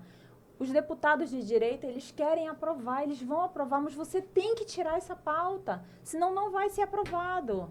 E aí, na Interessante, né? época... Ainda entra uma questão ideológica aí, né? Nossa, Porque- assim, sobre a dor de uma mãe, ela Porque- desesperada. Exatamente, quer dizer, ainda tem uma pauta ideológica, política, querendo se Infelizmente. aproveitar Infelizmente. também para um E lado. aí a né? pessoa responde para ela assim, não posso. Não posso. Como quem diz assim, eu tenho um Frio. compromisso com um ele- grupo. E tem um Aham. compromisso com um grupo que não é a dor da mãe. Então, assim, tudo que hoje nós temos de grande sobre cannabis medicinal, sobre coisas sérias, uma grande parcela disso nós devemos às mães. Que estavam na luta, que davam a cara a tapa, né? Você imagina eu, como pastor e filha de pastor, lá na igreja, falando de cannabis medicinal. Sim. Não, a Muito Priscila. preconceito aí, não. A Eu Priscila. nunca liguei para preconceito, né? Mas tu chegou a ouvir? Não, acho que não tinha coragem. Tinha coragem, só pelas costas. A Priscila é o tipo de pessoa assim que, tipo, ela tá morando aqui. Filha ela, de pastor ela, e pastora. ela é né? tua parente, ela tá morando perto aqui, mas aí de repente tu tá lá no Instagram, aí aparece ela na frente do tribunal com cartaz. com tipo negócio. isso, com o negócio Fazendo do movimento com caixão. a A gente foi aqui, quando queriam cortar o tratamento das crianças, a gente Aham. foi aqui pra frente do tribunal, colocou um caixão, porque ali, para nós como mães, Pai. tirar o tratamento dos nossos filhos é uma sentença de morte. E Sim. é uma luta muito grande contra o rol taxativo. Então, a gente está envolvido com tudo. Não tem dessa, não. Vai dar Já tem cara. essa história, né, do rol taxativo. Que tem O que é isso, o Rol? rol taxativo é porque, assim, os planos de saúde querem aprovar uma lei onde eles determinam o tratamento. Você é um médico, você se especializa em autismo, você se especializa em uma questão específica. Você sabe o que eu, como paciente, preciso e você prescreve. O plano de saúde, para conter essa despesa, ele fala assim, não vou dar 40 horas de aba para esse menino. Não vou dar um acompanhante terapêutico para a escola. Não, isso não está no rol. Então, Já pensou? existe uma lista de coisas que podem e não podem. Então, eles querem encurtar isso. Aham. Aí a gente tira alguns tratamentos de câncer, muito importantes. Já Mexe com pensou, tudo, mexe com Jesus? tudo. E aí a gente foi para frente do tribunal, fizemos vários protestos. Veio o jornal, foi um fuzuê aí Uhum, que deu uma movimentada. né? deu e funcionou. Isso a nível nacional, a gente se Sim. comunicava com pais em todo o Brasil e era uma movimentação nacional em todos os estados. E foi necessário. E essa, por exemplo, vou fazer uma pergunta aqui bem de leigo, assim, bem de leigo mesmo. Que o único conhecimento que eu tenho da cannabis é as histórias que o Alex me conta de quando ele usava recreativamente. Mas, assim, por exemplo, tem esse entrave, tem essa dificuldade, essa questão política, legal e tal, que está sendo cada vez melhor, mais devagar, mas existe, assim, um amplo amparo de pesquisas, de Sim. comprovações científicas Sim. sobre isso? Cada vez mais é um caminho sem volta, né? E hoje no Brasil, quem pode prescrever? Dentistas e médicos. Hoje, sim. Aham. Porque na área da odontologia, DTM, bruxismo, É mesmo? tem várias coisas que podem. Então, cannabis são- Serve pra várias muita coisa, Para né? várias coisas. Não vou dizer que é uma panaceia, mas Aham. Sim. servem para várias Mas o que, coisas. que já está comprovado? O canabidiol, ele é anti-inflamatório. Aham. É uma das principais propriedades dele, ele é anti-inflamatório. E grande parte das doenças surgem de parte inflamatória, Perfeito. entendeu? Por que que cannabis é interessante no autismo? Porque o autista, ele é hiperinflamado. Por isso que ele é agitado. Sim. Por isso que muitas vezes ele precisa de uma concentração, N coisas, né? Então, além de uma dieta livre de açúcar, livre de Perfeito. embutidos, né? Todas essas porcarias. Processados. A gente tem a questão do canabidiol, que ele melhora a homeostase, né? Que é o equilíbrio do teu organismo, o sistema nervoso central vai entrar em harmonia. Eu digo assim, que o canabidiol é como se ele fosse ele é um maestro e ele chega no teu organismo e vai falar, vamos lá, sistema nervoso central funciona junto com o cardíaco e assim junto com o sistema respiratório. Voltando a isso, posso errar a data, mas se eu não me engano é 1940, Rafael Michelin descobriu o canabidiol, descobriu a molécula de THC e CBD, que era um pesquisador israelense. Peraí, deixa eu só te interromper.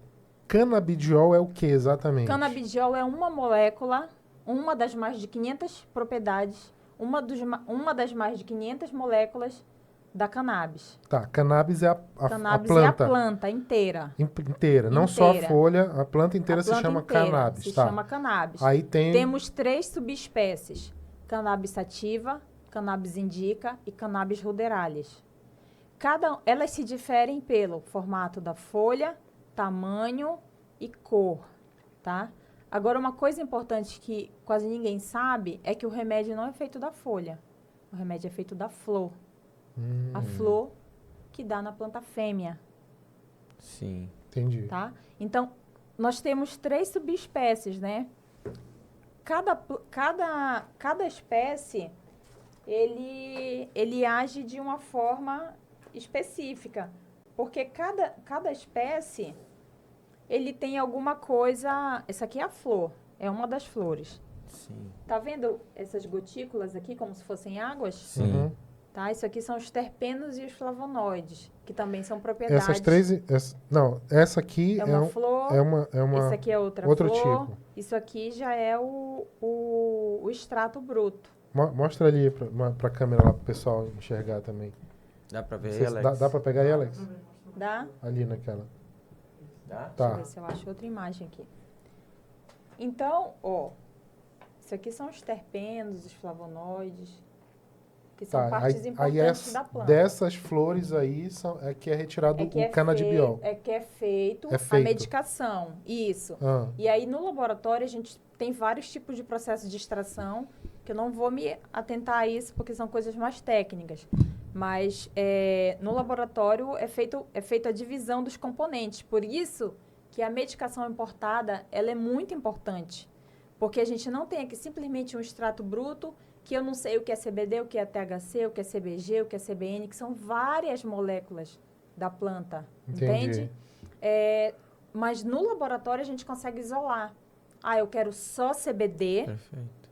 eu quero só Uhum. THC, eu quero canabigerol, que é uma das moléculas, eu quero CBN, eu quero... E assim sucessivamente. mas então, por exemplo, aquilo que eu te perguntei antes da gente começar a gravar, por exemplo, quem faz a pessoa que fuma o cigarro de maconha, o uso recreativo, tá, o da droga propriamente dita, né, que a gente chama, a pessoa tem o efeito alucinógeno. Esse efeito alucinógeno, ele não tá nesses produtos, por exemplo, ou ele tá?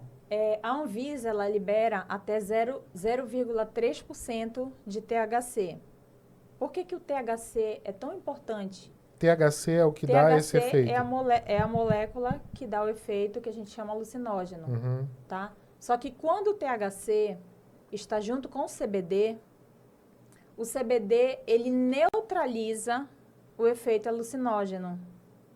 Eu brinco assim, que o THC, ele é uma pessoa que ele tem... Isso, agora ficou melhor. Que ele tem um bom potencial. THC tem um excelente potencial medicinal, mas se ele não tiver com boas amizades, ele vai servir para coisas que não são boas. Entendi. Entendeu? Então, assim, a gente tem o CBD e o THC. Quando o THC está junto com o CBD neutraliza o efeito alucinógeno do THC. Ele fala, não, vamos aqui, vamos fazer o bem, vamos funcionar porque a gente o que foi feito, que é o efeito da homeostase. Então, os estudos da cannabis dizem que todos os componentes juntos, eles funcionam melhor do que os componentes isolados. Então, quando a gente tem essa parte do fumo, do uso recreativo, muitas vezes a gente tem uma planta que é rica em THC, que muitas vezes esse fumo ele vai estar misturado com metais pesados, porque o solo dessa planta importa muito, que é uma planta que ela absorve muito do solo, né? Então, todas essas coisas dão um padrão de qualidade necessário à medicação, né? Ao uso correto. Não, é porque é um mundo, né? É assim, mundo de negócio, coisa. um negócio assim, né? Mas assim, o que eu queria entender em relação ao tratamento é se tu tem já categorizado, catalogado o que de tratamento em relação ao cannabis. Tá. Hoje a literatura mostra evidências fortes para epilepsia. Inclusive, até, voltando aqui um pouquinho, a Ana tomava 5 medicações anticonvulsivas. 5. E Hoje mesmo assim continuava. E mesmo assim convulsionava. Hoje ela toma só canabidiol. Meu Deus. E não convulsiona há mais de 1 ano. Rapaz. Não convulsiona. Interessante. Então, hoje, o que nós temos catalogado de evidências robustas, que a gente fala, né? Isso. É epilepsia. Nós temos algumas evidências para autismo, Parkinson, Alzheimer, câncer, demências em geral. E tudo já é usado como tratamento mesmo. Sim. Está em processo... nós temos também a cannabis inserida em processos de emagrecimento. Como eu te falei, existem várias moléculas. Cada uma trabalha de uma forma. Sim. Então, o conhecimento dessas moléculas é importantíssimo. De obesidade, por exemplo. Isso. Tratamento de ansiedade, depressão. É um mundo de coisas, assim, que a gente... Dor crônica, fibromialgia. Então, tem coisas assim... Olha, achei uma parte no livro aqui, que eu com certeza não vou entender, mas tem um monte de coluna aqui falando... um monte de coisa, olha. Antioxidante, diminui convulsão, relaxante muscular, alivia a náusea, alivia a dor, reduz a ansiedade. Aí uma outra coluna, estimulante dos ossos, auxiliar digestivo, aí tem um outro... anti-inflamatório, anticonvulsivo, interessante, muitas... E no caso do coisas, Davi, tu percebe melhora nele em alguma situação? Sim, o Davi teve uma melhora na concentração, na maturidade, a gente percebe ele na verbalização, também melhorou a forma como ele se expressa, mas principalmente na parte cognitiva, na parte comportamental. A gente conseguiu ter uma redução da hiperatividade dele, né? E assim... Cara, tem que ver, estudar isso. Interessante, né? Inclusive, o meu TCC foi sobre o canabidiol, mesmo na área da fisioterapia. Sim. Que foi sobre o efeito neuromodulador do canabidiol no paciente neurológico, pediátrico, epilético em Terasuite, que é o caso da Ana. Perfeito. E assim, é extraordinário. E é um Muita caminho... pesquisa É uma bênção de Deus. Eu acho que Deus colocou coisas no mundo para a gente usar da forma correta. Perfeito. Usando da forma correta vai ser bênção. Porque até água, se você usar da forma errada, não vai ser legal. Tu morre. Ou você se banha num rio, ou você se joga numa ponte. Por exemplo, tem muita medicação que existe legalizada há muito tempo que tem vários efeitos muito danosos se for usada, né? Tudo tem a sua... Sim, a dose, né? Tudo tem a sua dose, Entre o veneno e a cor é a dose. Exatamente. A própria história do veneno, né? Eu lembro que quando eu era criança e aprendendo na escola que o soro antiofídico, né? Sim. que é para picada de cobra, é feito do veneno da cobra. Sim, sim. Interessante, né? E Tipo, preto, mas ainda tem muito preconceito o pessoal da área da saúde em relação a esse tratamento? Tem, porque tem um peso da indústria farmacêutica. Sim. Então, por exemplo, você imagina a Ana, que deixou de render Putz. 5 fármacos para tomar só canabidiol. Então, tem o peso, sim. E aqui é isso que eu quero achar para mostrar para vocês. Tem algumas coisas alguns relatos, que a gente passa a entender que talvez, desde a época bíblica, usava-se o óleo de canabidiol em algumas patologias. Interessante. Tem um médico que fala sobre isso, sobre palavras que estão na Bíblia, que podem dizer que desde a época bíblica já se usava o canabidiol. E aqui eu quero mostrar para vocês isso aqui. Esse livro é do Dr. Mário Greco, Cannabis Medicinal. Ele é o que, médico? Ele é médico, referência em medicina canabinoide.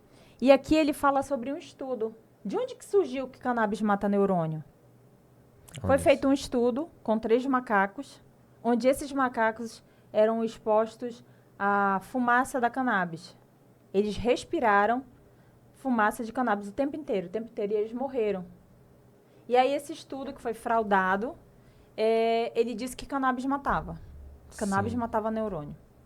Sendo que nós não temos receptores nas áreas que comandam a parte vital do nosso organismo. Não tem um único relato de caso de uma pessoa que usou cannabis e morreu no mundo. Sim. Não tem.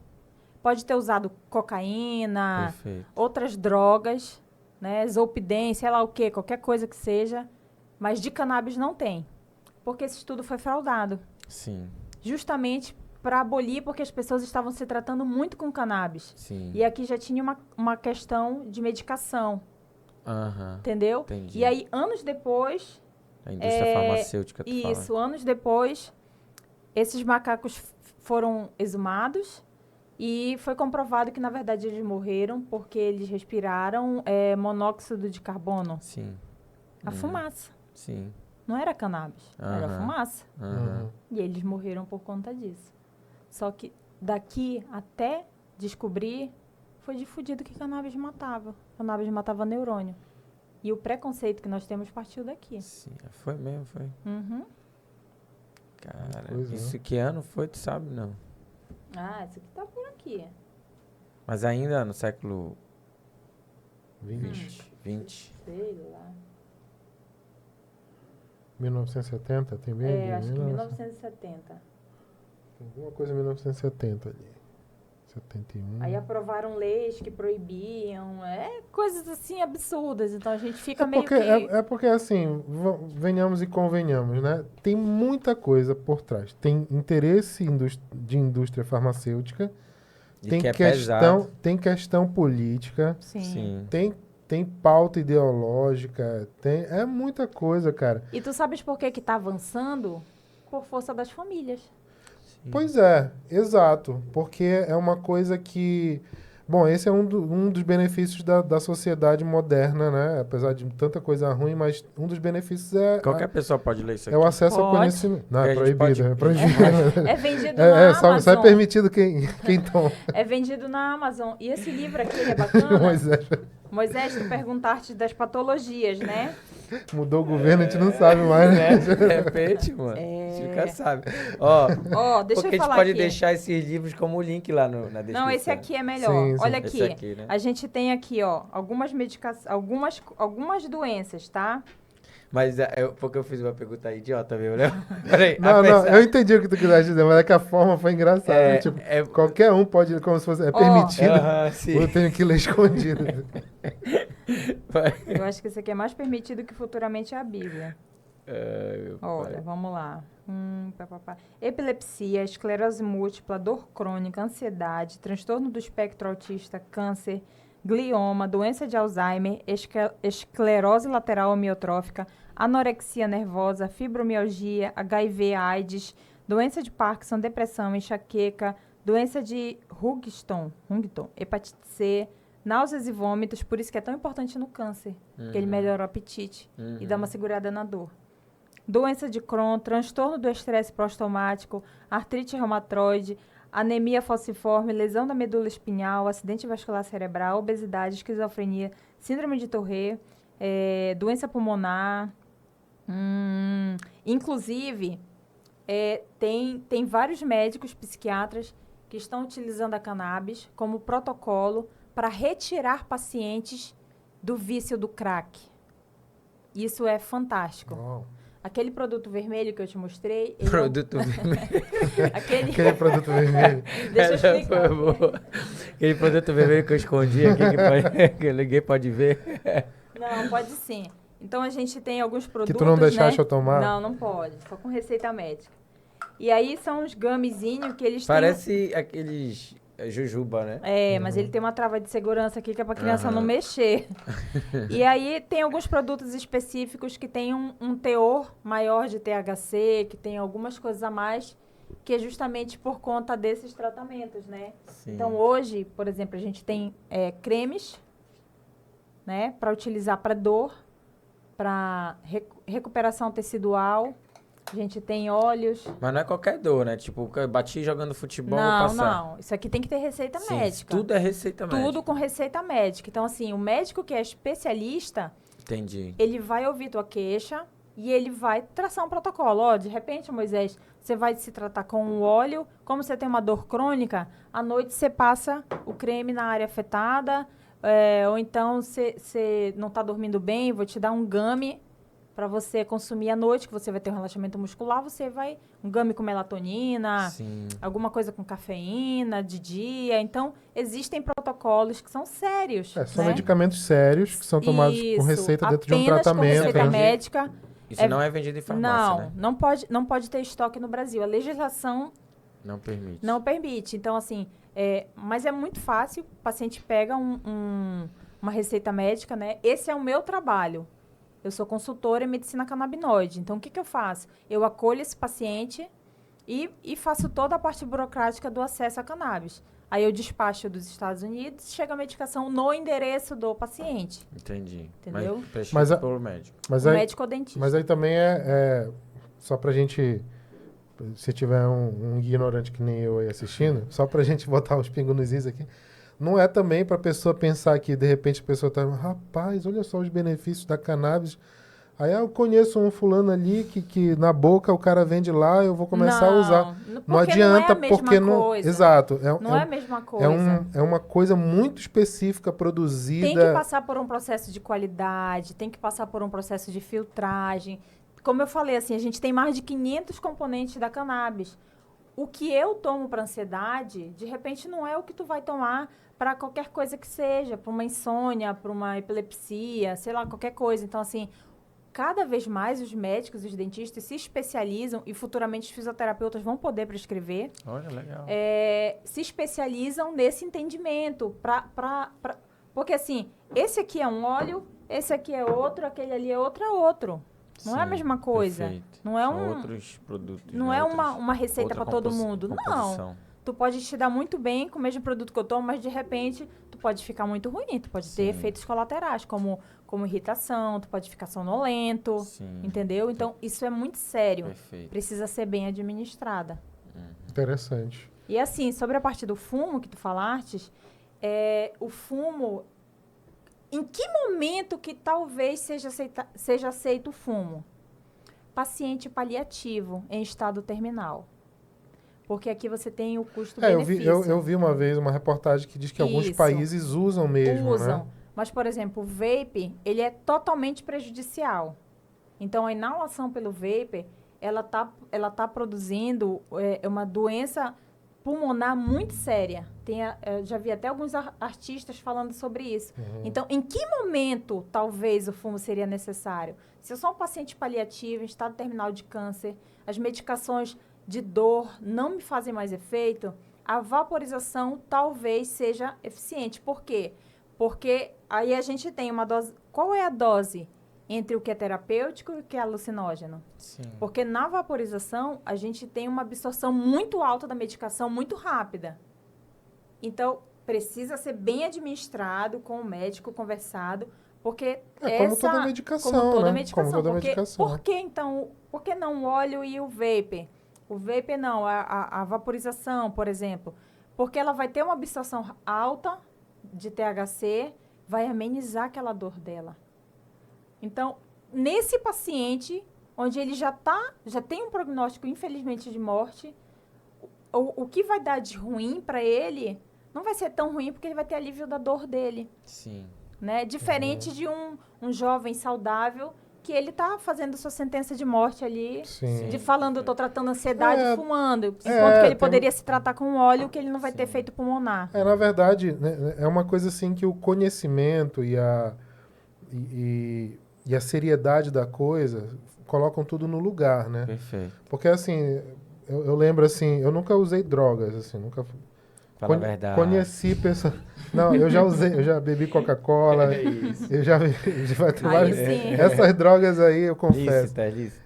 Essas listas...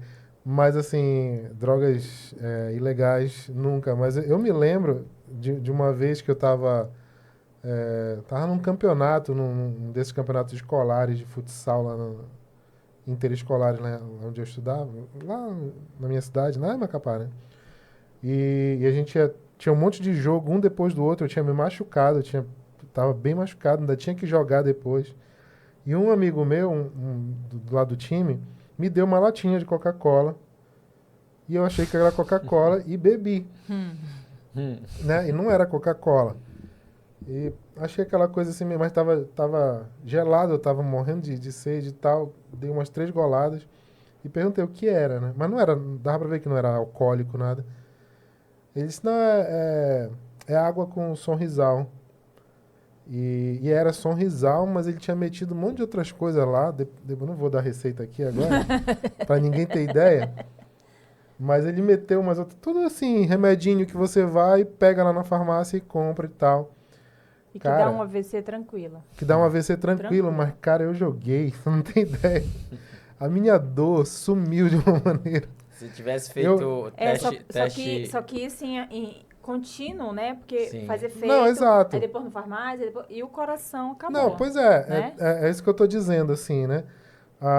Num momento, assim, de idiotice, com perdão do termo, a gente pode fazer... Né? Ingenuidade, assim, loucura. A gente pode fazer um negócio, tomar uma conclusão e dizer, cara, vou fazer isso, né? Eu lembro que eu brincava depois de cego, doido. Toda vez que a gente for jogar, me arranja um negócio desse aí. Só que assim, eu tô brincando, mas tem gente que vai nesse caminho sério, né? Teste antidoping, tu ia ser pego já. Ia ser pego no antidoping, né? Ainda bem que não tinha no interescolar.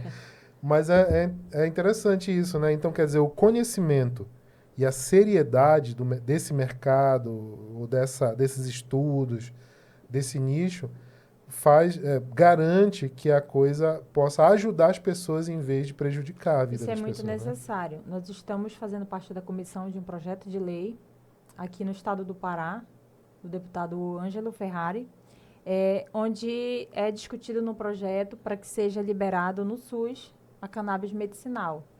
Então, nós estivemos em uma audiência especial, onde eu tive a oportunidade de falar justamente sobre isso, um pouco do meu relato, e a gente está com esse projeto para que seja liberado no estado do Pará. Então, isso vai beneficiar muitas famílias. Mas a gente debate muito essa questão da seriedade. De onde vem essa medicação? Não é simplesmente plantar, colher, toma aqui teu tratamento. Não é assim. A gente vê aqui pela própria embalagem, pelas coisas aqui, é uma coisa muito, muito séria. Tem todas as informações aqui. Sim. Né? São produtos assim bem... Isso aqui é muito importante. Aqui é um QR Code onde você tem tudo que tem nessa medicação aqui. Isso aqui precisa ter, né? Entendi. É o que confere qualidade no produto. Quando você clica aqui, quando você faz a leitura do QR Code, você vai ver o que tem de quê? O que tem de terpeno, o que tem de flavonoides, o que tem de canabidiol, o que tem de melatonina. Né? Então, isso aqui é um teste de qualidade que é exigido. Porque diferente de eu pegar uma flor, secar, faço lá o projeto, tá aqui meu óleo, onde eu não sei a miligramagem, eu não sei a dosagem, eu não sei se está oxidado, se tem metais pesados, eu não sei de nada, né? Isso aqui, para funcionar, ele precisa desse processo de qualidade. Então, a gente chama de COA, que é um certificado de análise. Sim, sim. que todos os produtos devem ter. Legal. E, Pri, só voltando aqui para a questão lá do teu ministério, que tu entendes isso como ministério, só trazendo um pouquinho mais porque eu fiquei curioso. Hoje tu vais em lugares para testemunhar tudo isso que tu tens vivido, tu tens encontrado muita gente e ajudado nesse contexto? Naturalmente, as coisas vão fluindo, né? Quando a gente tem essa responsabilidade dupla, a gente acaba tendo uma questão de tempo bem mais limitado, né? Mas sempre que a gente tem oportunidade, a gente vai, a gente fala. Já pude falar em congressos, já pude... Mas, assim, é na internet o tempo todo, a gente falando, a gente conversando. Às vezes a gente faz lives e fala com as mães. No telefone é direto. Às vezes, meia-noite eu estou falando com mãe e que está desesperada, que não sabe mais o que fazer, que o filho está batendo a cabeça na parede. E aí a gente tenta fazer uma teia onde essa pessoa seja colocada em contato com quem vai ajudá-la, com o médico que vai ajudá-la. Né? A gente fala, olha, vamos tentar assim, vamos marcar uma consulta com quem sabe esse médico te ajude. Ela faz a consulta, tem um bom encaminhamento, começa a medicação, e a gente vai conversando, e daqui a pouco, Priscila, nossa, olha, meu filho está tão bem, olha, ele já está falando, olha... Então, isso é diário. Então, à medida que a gente consegue, a gente... Mas aí quem quer te achar, vai pela rede social, te encontra lá? Sim, geralmente, na maioria das vezes, eu trabalho de formiguinha. É uma mãe que fala para outra mãe, que fala para outra mãe, que a gente não sabe quem foi a primeira que falou. E a gente tem muito isso. Mas tem as redes sociais também, que é o meu Instagram de trabalho, é Priscila Diniz Pinheiro, tudo junto, uma fotinho verde. E lá está disponível meu WhatsApp, a gente conversa, a gente acolhe as famílias como pode, né? Legal. E uma coisa que tá... Eu acho até que já passou por isso na conversa aqui, mas eu acho que a gente não foi feita a pergunta exatamente. Tu ainda encontra, assim, alguma espécie de preconceito entre os evangélicos, por exemplo, com relação a esse assunto? Sim. Por conta de ser uma coisa relacionada a uma droga ilícita?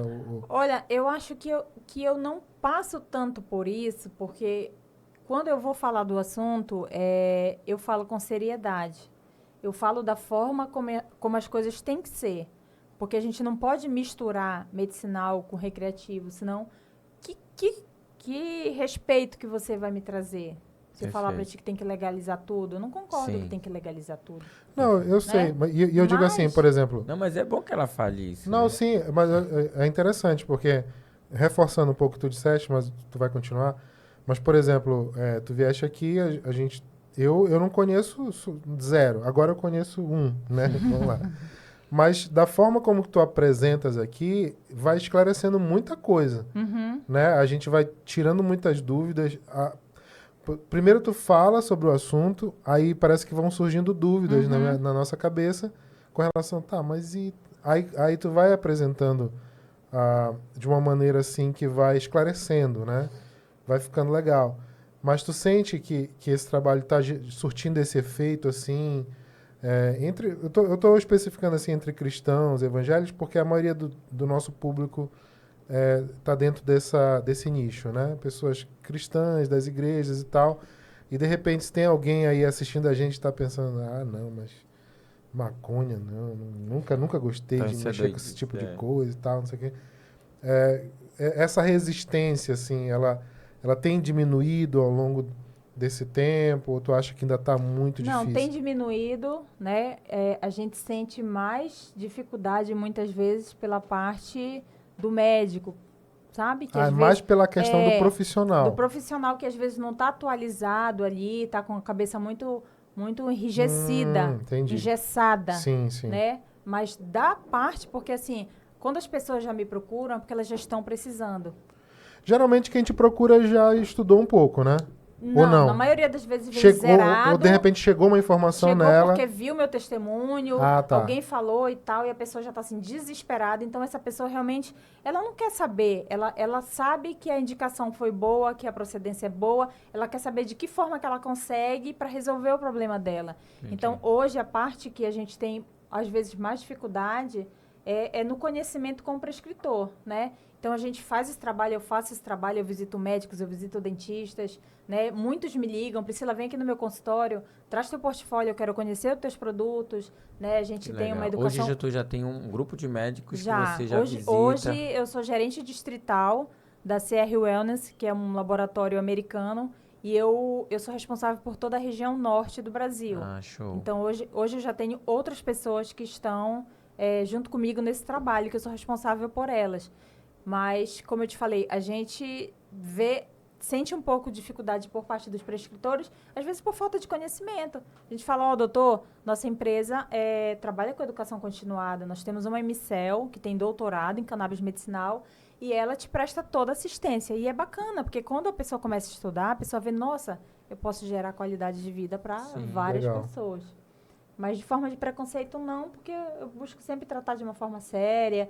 Quando o assunto vai virando brincadeira, eu já, né... Já leva pro lado. Eu sei conduzir, para não misturar, né? Não, mas é isso mesmo, assim... como eu te falei, por exemplo, para mim foi bem esclarecedor, né? A gente vai aprendendo, assim, é bem legal. Mas quando tu fala de maconha, não tem nada a ver com isso aqui, porque maconha é um outro produto da cannabis, não é isso? Então, maconha é a planta cannabis. É o nome vulgar da cannabis, é maconha. O nome científico é cannabis, né? Sim. Então, se eu estou tratando de cannabis medicinal, eu tenho que falar o que é científico, que é cannabis medicinal. Então, a gente não... E quando a pessoa está usando no recreativo, não é só a planta que ela está usando. Não, sempre tem misturas, droga, tem outros componentes, aí ele quer dar... como é que fala? A liga. Sei lá, esse negócio aí. Não, e às vezes também... Mistura solvente, sei lá. E às vezes para baratear a coisa... É uma loucura. E às vezes planta em qualquer solo. Né? Sim. Isso é um mercado, assim... Tá onda. Muita onda. Quanto usava? Mundo. Quanto usava? Qual era a procedência? Não sei, não. Deixa eu dizer, Colômbia. Isso aí realmente eu não tenho. Olha, o Moisés está com umas só informações Alex, privilegiadas aí. É o Alex ele que sabe teve. que vem da Colômbia. Poxa. Não, mas legal. Mas assim, é legal te ouvir falar e perceber, assim... Porque dos motes, assim, disso que a gente faz aqui semanalmente, né, o Completude, é um pouco ligar essas coisas que, às vezes, a gente acha que estão desconectadas. Então, por exemplo, a gente fala, às vezes, sobre... Por exemplo, Moisés fala muito sobre neurociência e a gente linka com a Bíblia e a gente percebe... Achei interessante tu falar aquilo que tem alguém que já achou alguma possibilidade, algum indício de na Bíblia ter uma indicação de que talvez... fala sobre isso. Pois é, essas coisas são muito curiosas, né? São muito interessantes. Porque a modernidade vai se desenvolvendo, né? E a gente vai descobrindo que Deus, ele deixou, né, a inteligência para o ser humano e as coisas da natureza e as coisas que o ser humano consegue produzir, mexer, para que o ser humano possa usar, né? Fazer disso uma ferramenta. Sim. Né? Mas é aquela coisa, né? É igual o inventor da dinamite, né? Que inventa a dinamite para um propósito e lá num dado momento ele se lamenta pelo uso que começou a ser feito, né? Daquele princípio e tal. Então, assim, é lógico que o ser humano ele pode usar uma coisa para o bem ou para o mal, seja o que for essa coisa, né? Mas, assim, eu quero frisar isso aqui, lembrando um pouco de como a gente começou a nossa história, né? Falando ali da tua experiência com a Ana e tal, e daquilo que Deus foi te guiando nesse caminho. E aí eu quero fechar esse comentário com uma pergunta nesse sentido. Essa tua história de vida, assim, porque, por exemplo, a Priscila, ela era uma menina que, quando ela tinha um... O que tu tinha? Era um hamster que tu fosse tratar com... Ela foi dar... Ela... Rafael é por... Não, eu vou falar porque não é mais essa pessoa que tá aqui, era outra pessoa. Mas eu já cuidava de coisas e de Não, pessoas e de é animais, aí que eu quero né? chegar, é aí que eu quero chegar. Da forma errada. Ela mas- tinha um hamster, era hamster? Era um Preá, hamster. sei lá. Um hamsterzinho que ela olhou e ela dizia, ele não tá bem. Ela percebeu que ele não tava bem, sabe? Sei lá, na conversa, não sei. Ele não tá bem, ele precisa ser tratado. E ela deu um remédio pra ele, Não sabia nem qual era o remédio, ela só deu. pra tratar o bichinho e tal. Não sei o quê. Morreu o bichinho. Morreu. Se foi. Ela mandou ele se encontrar com Deus mais rápido. Ela era criança, eu tô só brincando aqui, né? Mas Mas ela é- já gostava de lidar Sim. com essas Não, coisas. mas De macacos, eu quero... né, Rafa? Hã? Gostava de macacos, né? Macacos. Até hoje. É um hiperfoco. Isso sem, isso Nos sem filmes contar... era só filmes de macaco. É Você mesmo, sofreu. tinha... É mesmo. Olha, eu não me lembrava disso. Tinha a fase da... É porque o pessoal que mais novo não sabe o que é a É. realidade da locadora, né? Aham, locadora de Aí, de às vezes, fita. a minha irmã, né? Aí a Priscila ia dormir lá com a minha irmã lá em casa. Aí o meu pai, vamos na locadora pra alugar filme pra vocês assistirem durante o fim de semana. Planeta dos Macacos, ela assistiu uma revista. Aí vezes. íamos lá e a Priscila só vinha com fita de macaco. E todo mundo tinha que Só de assistir. História de macaco, rapaz. E a gente ia assistir os filmes do macaco lá. Nem me lembrava dessa história. Isso sem contar a história dos pintinhos no congelador, né? Eu não lembro disso. Então, né? Então deixa Deixa que eu vai, falar. deixa que vai. Essa aí tu era muito pequena pra lembrar. Teve um tempo que vocês moravam numa chácara, tu lembra disso? Aham. Quantos anos tu tinha ali? mais ou Sei menos? lá, acho que 4. 4, né? 3, alguma É, coisa assim. tu pegaste 2 pintinhos e botaste dentro Ô, Rafael, não fala um negócio desse pra mim que eu nem lembrava. Olha, 1 milhão de pessoas estão assistindo isso aí. dentro do Lá freezer. vem a Luísa Mel atrás de mim. Vai ser processada, né?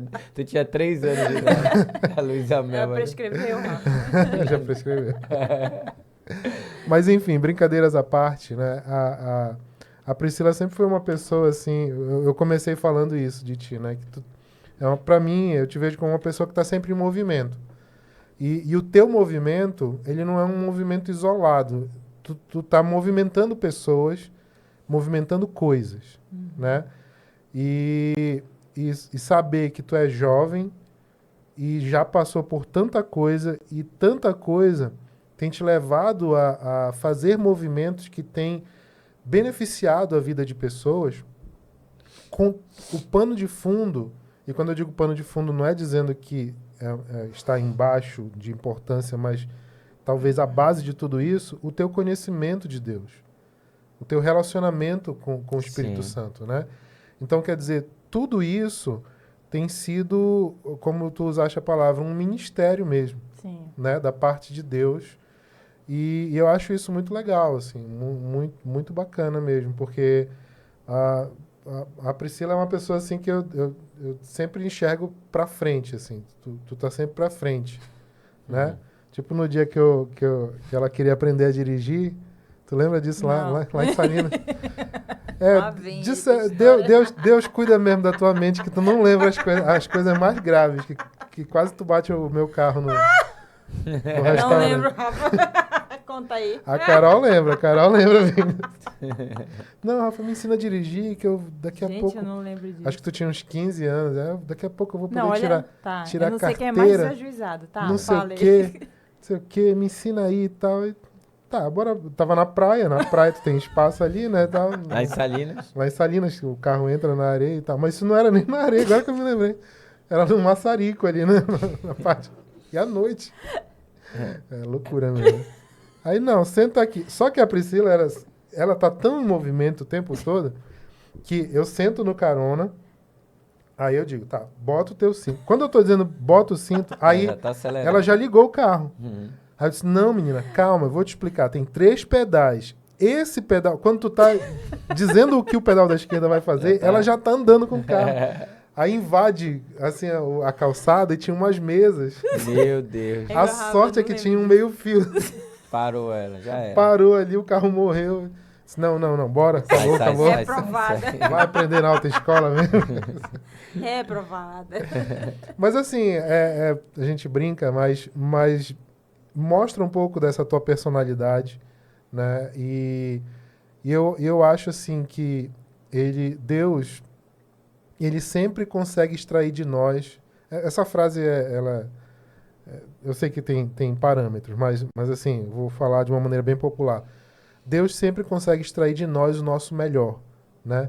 Então, aquilo que, se a gente não tivesse Deus na nossa vida, poderia ser um defeito, Deus consegue fazer daquilo uma força, uma ferramenta para que a gente faça algo bom, né? E sem contar as virtudes, né? Que aí Deus pode potencializar e fazer com que aquilo abençoe muito mais a vida de pessoas, né?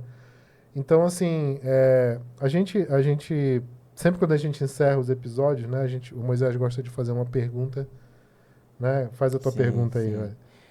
E, Pri, diante de tudo que tu falaste pra gente, muita coisa tu viveu aí, só foi um pouquinho da tua história, do teu ministério, você é pastora, e tudo que tu tens, Deus tem colocado no teu coração. Qual é a ideia desse finalzinho aqui? É você falar para as pessoas que estão nos ouvindo o que Deus tem colocado no teu coração, qual é a mensagem, o que tem ardido, aquilo que você não aguenta mais e tem que falar para as pessoas, tem que levar isso.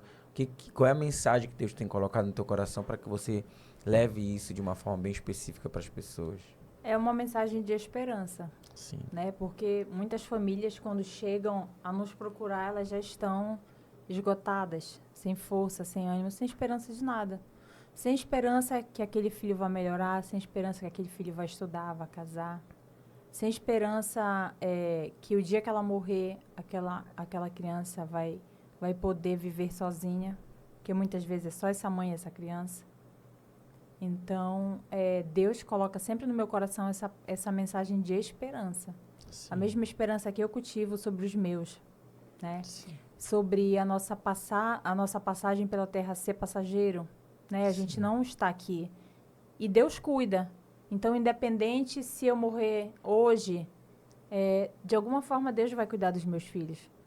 Porque se eu os amo, Deus ama muito mais. Perfeito. Então, a gente sempre busca trazer essa mensagem de esperança.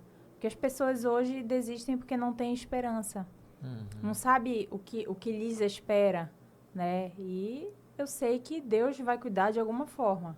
Não sei como. Perfeito. Eu não quero ter que passar por isso, de meus filhos ficarem. Sim. Porque é complicado. Mas eu sei que Deus cuida. Então, a gente sempre enche o coração das pessoas de esperança para que elas não desistam, para que elas saibam que os planos de Deus são melhores que o nosso e que, de alguma forma, dentro de todo esse tumulto, algo muito bom vai acontecer. Ainda não está acontecendo, a gente está numa fase de deserto, de repente, mas algo muito importante vai acontecer que vai mudar a trajetória da vida da pessoa, como aconteceu comigo. Sim. E eu sempre digo assim, é um privilégio ser mãe de 2 crianças especiais. A Ana, pelo menos, é uma criança que está salva. Sim. Eu acho que não tem dor maior para um pai ou para uma mãe criar um filho a vida inteira e esse filho ir para o inferno. Sim. Então, a gente precisa entender a importância do que a gente está passando para a gente compreender o propósito. Perfeito. Eu sei que a Ana é salva. E os dias todos da vida dela estão escritos no livro de Deus. Só vai se encerrar quando ela cumprir o propósito dela. Porque ela, mesmo pequenininha, mesmo deficiente, ela tem um propósito. E o propósito dela é maior do que o meu. Porque o meu flui pelo dela. Sim. E isso vem sobre a vida do Davi, no qual já tem um entendimento, mesmo autista, ele tem um entendimento bíblico extraordinário, prega, fala de Deus, evangeliza, fala de coisas que é errado, e ele fala mesmo, e aí a gente vem seguindo, né, o que Deus determina. Mas tem um propósito, e o propósito se acaba quando Deus cumpre. Sim. Então, eu sei que todos os dias da vida da Ana estão escritos por Deus. Aham. E esse livro só vai se fechar quando se cumprir. E eu preparo o meu coração para isso. Sim. Então, é sobre esperança. O que pega fogo no meu coração é isso. Que as Perfeito. pessoas tenham esperança. De repente, tu não passas pelo que eu passo, mas tu pode estar passando por alguma coisa. Sim. Ou alguma pessoa que me ouve. De repente, é uma situação que, para mim, pode parecer pequena, mas para aquela pessoa parece o fim de tudo. Sim. Sim. Mas Deus tem tudo determinado. Sim. E a gente só alcança a vitória. Para alcançar a vitória, a gente tem que passar pelo deserto. Sim. E tem que se permanecer firme na tribulação. Porque depois que passar o deserto, vem a bonança. Terra Vem prometida. tem que aguentar o rojão. E é legal tu falar de esperança, porque é uma coisa que a gente sempre fala aqui, né, Rafa? É. A minha esposa, eu também, há 6 meses eu perdi um filho, não sei se tu tá sabendo. Não sabia. A gente tava nessa euforia de muita coisa acontecendo, mas ao mesmo tempo crendo que Deus tem o controle de tudo. E várias pessoas vêm aqui, várias, que testemunhos fortes. Semana passada foi o pastor André, que, meu Deus, que testemunho foi aquele. A minha esposa, e veio outros, eu também. Então, a esperança em Deus é a única forma de você conseguir superar os desafios. Porque o momento que acaba a esperança, não tem. Por isso que talvez todas as pessoas que chegam a ti, elas já estão sem esperança e encontram em ti essa possibilidade de mudar essa situação. Né? Não, e também tem outra coisa. Biblicamente, a esperança em Cristo e no Deus verdadeiro, o Deus da Bíblia, é a única esperança que não é aquela esperança do tomara, Sim. né? Perfeito. Mas é a esperança da certeza. Perfeito. Né? Por exemplo, tu falaste sobre salvação da tua filha. Isso é uma certeza. Sim. Sim. Isso não é um Nada tomara. muda isso. Não é aquela coisa assim, quem sabe, se Deus quiser, se eu tomara que um dia... Não. A Bíblia apresenta a esperança em Cristo como uma coisa firme, certa, e que o ser humano pode ter certeza disso a partir desse relacionamento com Deus, né? E no céu não há doença, né? Não há Sim. dor. Exatamente. Sim, e o propósito de Deus sempre é perfeito, né? Entender, acreditar nisso, independente do sofrimento, da dor, das provações, o propósito de Deus sempre é perfeito. E Deus enxerga além do que a gente enxerga, né? Sim. Existem coisas que Deus permite que Total. aconteçam aqui, porque Deus está nos livrando de coisas que nós não aguentaríamos mais à frente. Sim, Com certeza. Com Perfeito. certeza. Eu penso por isso. sim. E é sensacional. Por isso que esse podcast talvez vai mudar de completude para esperança. De completude para esperançude. É isso aí. Pri, foi emocionante, cara. Foi sensacional. Foi te ter aqui foi, de fato, algo que impactou a minha vida. Como eu te falei, 6 meses eu perdi um filho esperado, né, desejado. Mas quando a gente se conecta com pessoas que também enfrentam desafios, eu imagino, né, quando tu tava falando aí coisas, eu também passei, meu filho indo para UTI, com ambular, entubado, com saturação baixa, com problema de oxigênio, oxigenação, saturação bem baixa, cardíaco e tal. E tu falando coisas assim, eu imaginando que eu tava passando e vivendo também. Mas é muito bom quando a gente tem essa fé em Deus, em Jesus, e entende que, de alguma forma, Ele tem o controle de tudo. E mesmo no sofrimento e na dor, mesmo talvez em algo assim que a gente não consiga explicar, a gente consegue sentir paz. E, como tu falas, e a gente tem vivido isso na pele, a gente consegue entender o propósito disso. E tá vivendo, inclusive, o propósito de tudo isso. Os sonhos não morrem, né? Os Isso. planos de Deus Perfeito. não são frustrados. Sim, perfeito. Então Não a gente são consegue frustrados. a gente consegue viver o propósito disso na nossa família, no nosso casamento, na nossa vida e naquilo que Deus está nos levantando para um determinado ministério. Eu vivi um processo de cura de depressão. Sim. Depois de tudo que eu passei com a Ana. Uhum. E eu me permiti passar por isso. Porque você imagina, eu dentro de uma comunidade cristã, onde meu pai era conhecido, eu era conhecida. Ah, tu vai levantar a mão, tu vai lá na frente, tu vai falar que tu precisa de cura? Sim, eu vou. E eu passei por um processo de libertação mesmo, onde eu caí no chão e eu senti a dor de arrancar. Eu senti isso. E depois disso, aquele pastor falou assim para mim, isso marcou muito. Não deixa Satanás te frustrar.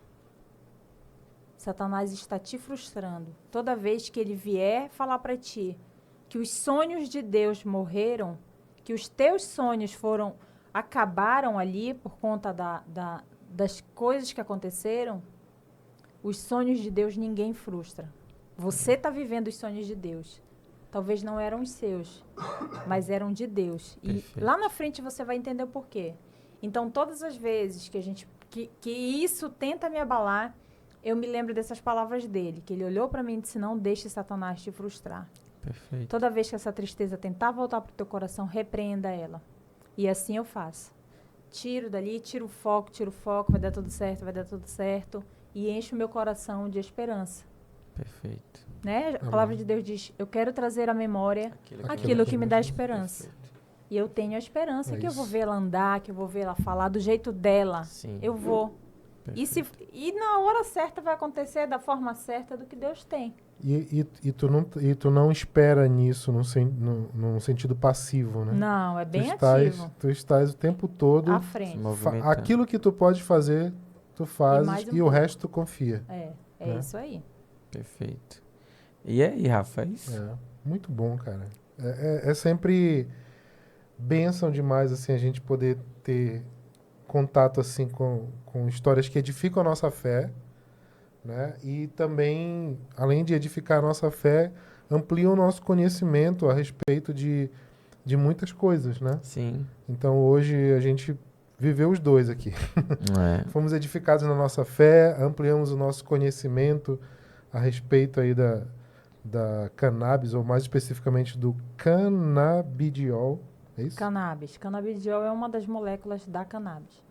Tá vendo só? Ainda tô- Ainda não ainda tô aprendeu. precisando ampliar o meu conhecimento. Eu vou ficar mais uma hora aqui pra ver se tem Vamos lá, vamos diferença. voltar. Vamos voltar todo o podcast aqui. Eu tenho que assistir esse episódio, né? Eu acho. Vai. Tenho que Vou assistir. te dar um livro. Me dá um livro. Não, mas legal, muito bom. Assim, eu desejo que esse teu ministério cresça. E quando eu digo cresça e prospere, eu não estou falando financeiramente, nem apenas assim no sentido de fama, nem nada disso, Sim. mas no sentido de alcance Sim. das pessoas, Amém. né? Recebo. Porque eu entendo que Deus ele te conecta com as pessoas que estão em necessidade. É uma coisa muito específica, É. né? Não é pequena, mas é muito específico. Por exemplo, talvez milhares de pessoas estejam com a mesma necessidade, mas é algo tão específico que você não encontra assim na esquina alguém que pode te ajudar nesse aspecto, né? Então eu desejo que Deus te abençoe ainda mais nessa caminhada e desejo que a Ana e o Davi possam ser cada vez mais aí um testemunho para todas as pessoas de todas as nações a respeito Amém. daquilo que Deus tem feito no teu ministério. Que o Ronaldo seja também aí um grande porta-voz Amém. de todo esse movimento que Deus tem feito através da vida de vocês. E tamo junto. Eu agradeço vocês pelo convite. Falar do que Deus faz na minha vida é algo que eu amo fazer. E a gente está aqui para sempre que possível. Estou à disposição. Legal. Obrigada. Galerinha, ficamos por aqui. Eu acredito que você foi muito edificado. Se você quiser entrar em contato com a Priscila, a gente vai deixar aí as redes sociais dela. Se você conhece alguém que quer entender, viu, que precisa dessa informação, alguma família, alguma pessoa, mãe, que você viu que está desesperada, que não sabe o que fazer mais, eu tenho a certeza absoluta que de alguma forma a Priscila pode ajudar. Então entre em contato, compartilhe esse episódio para várias pessoas para quem você entende que precisa, que eu tenho certeza que vai ajudar e muito, não só a pessoa, mas como a família e todos que estiverem aí necessitando dessas informações. A gente fica por aqui, até o próximo episódio. Tchau, tchau.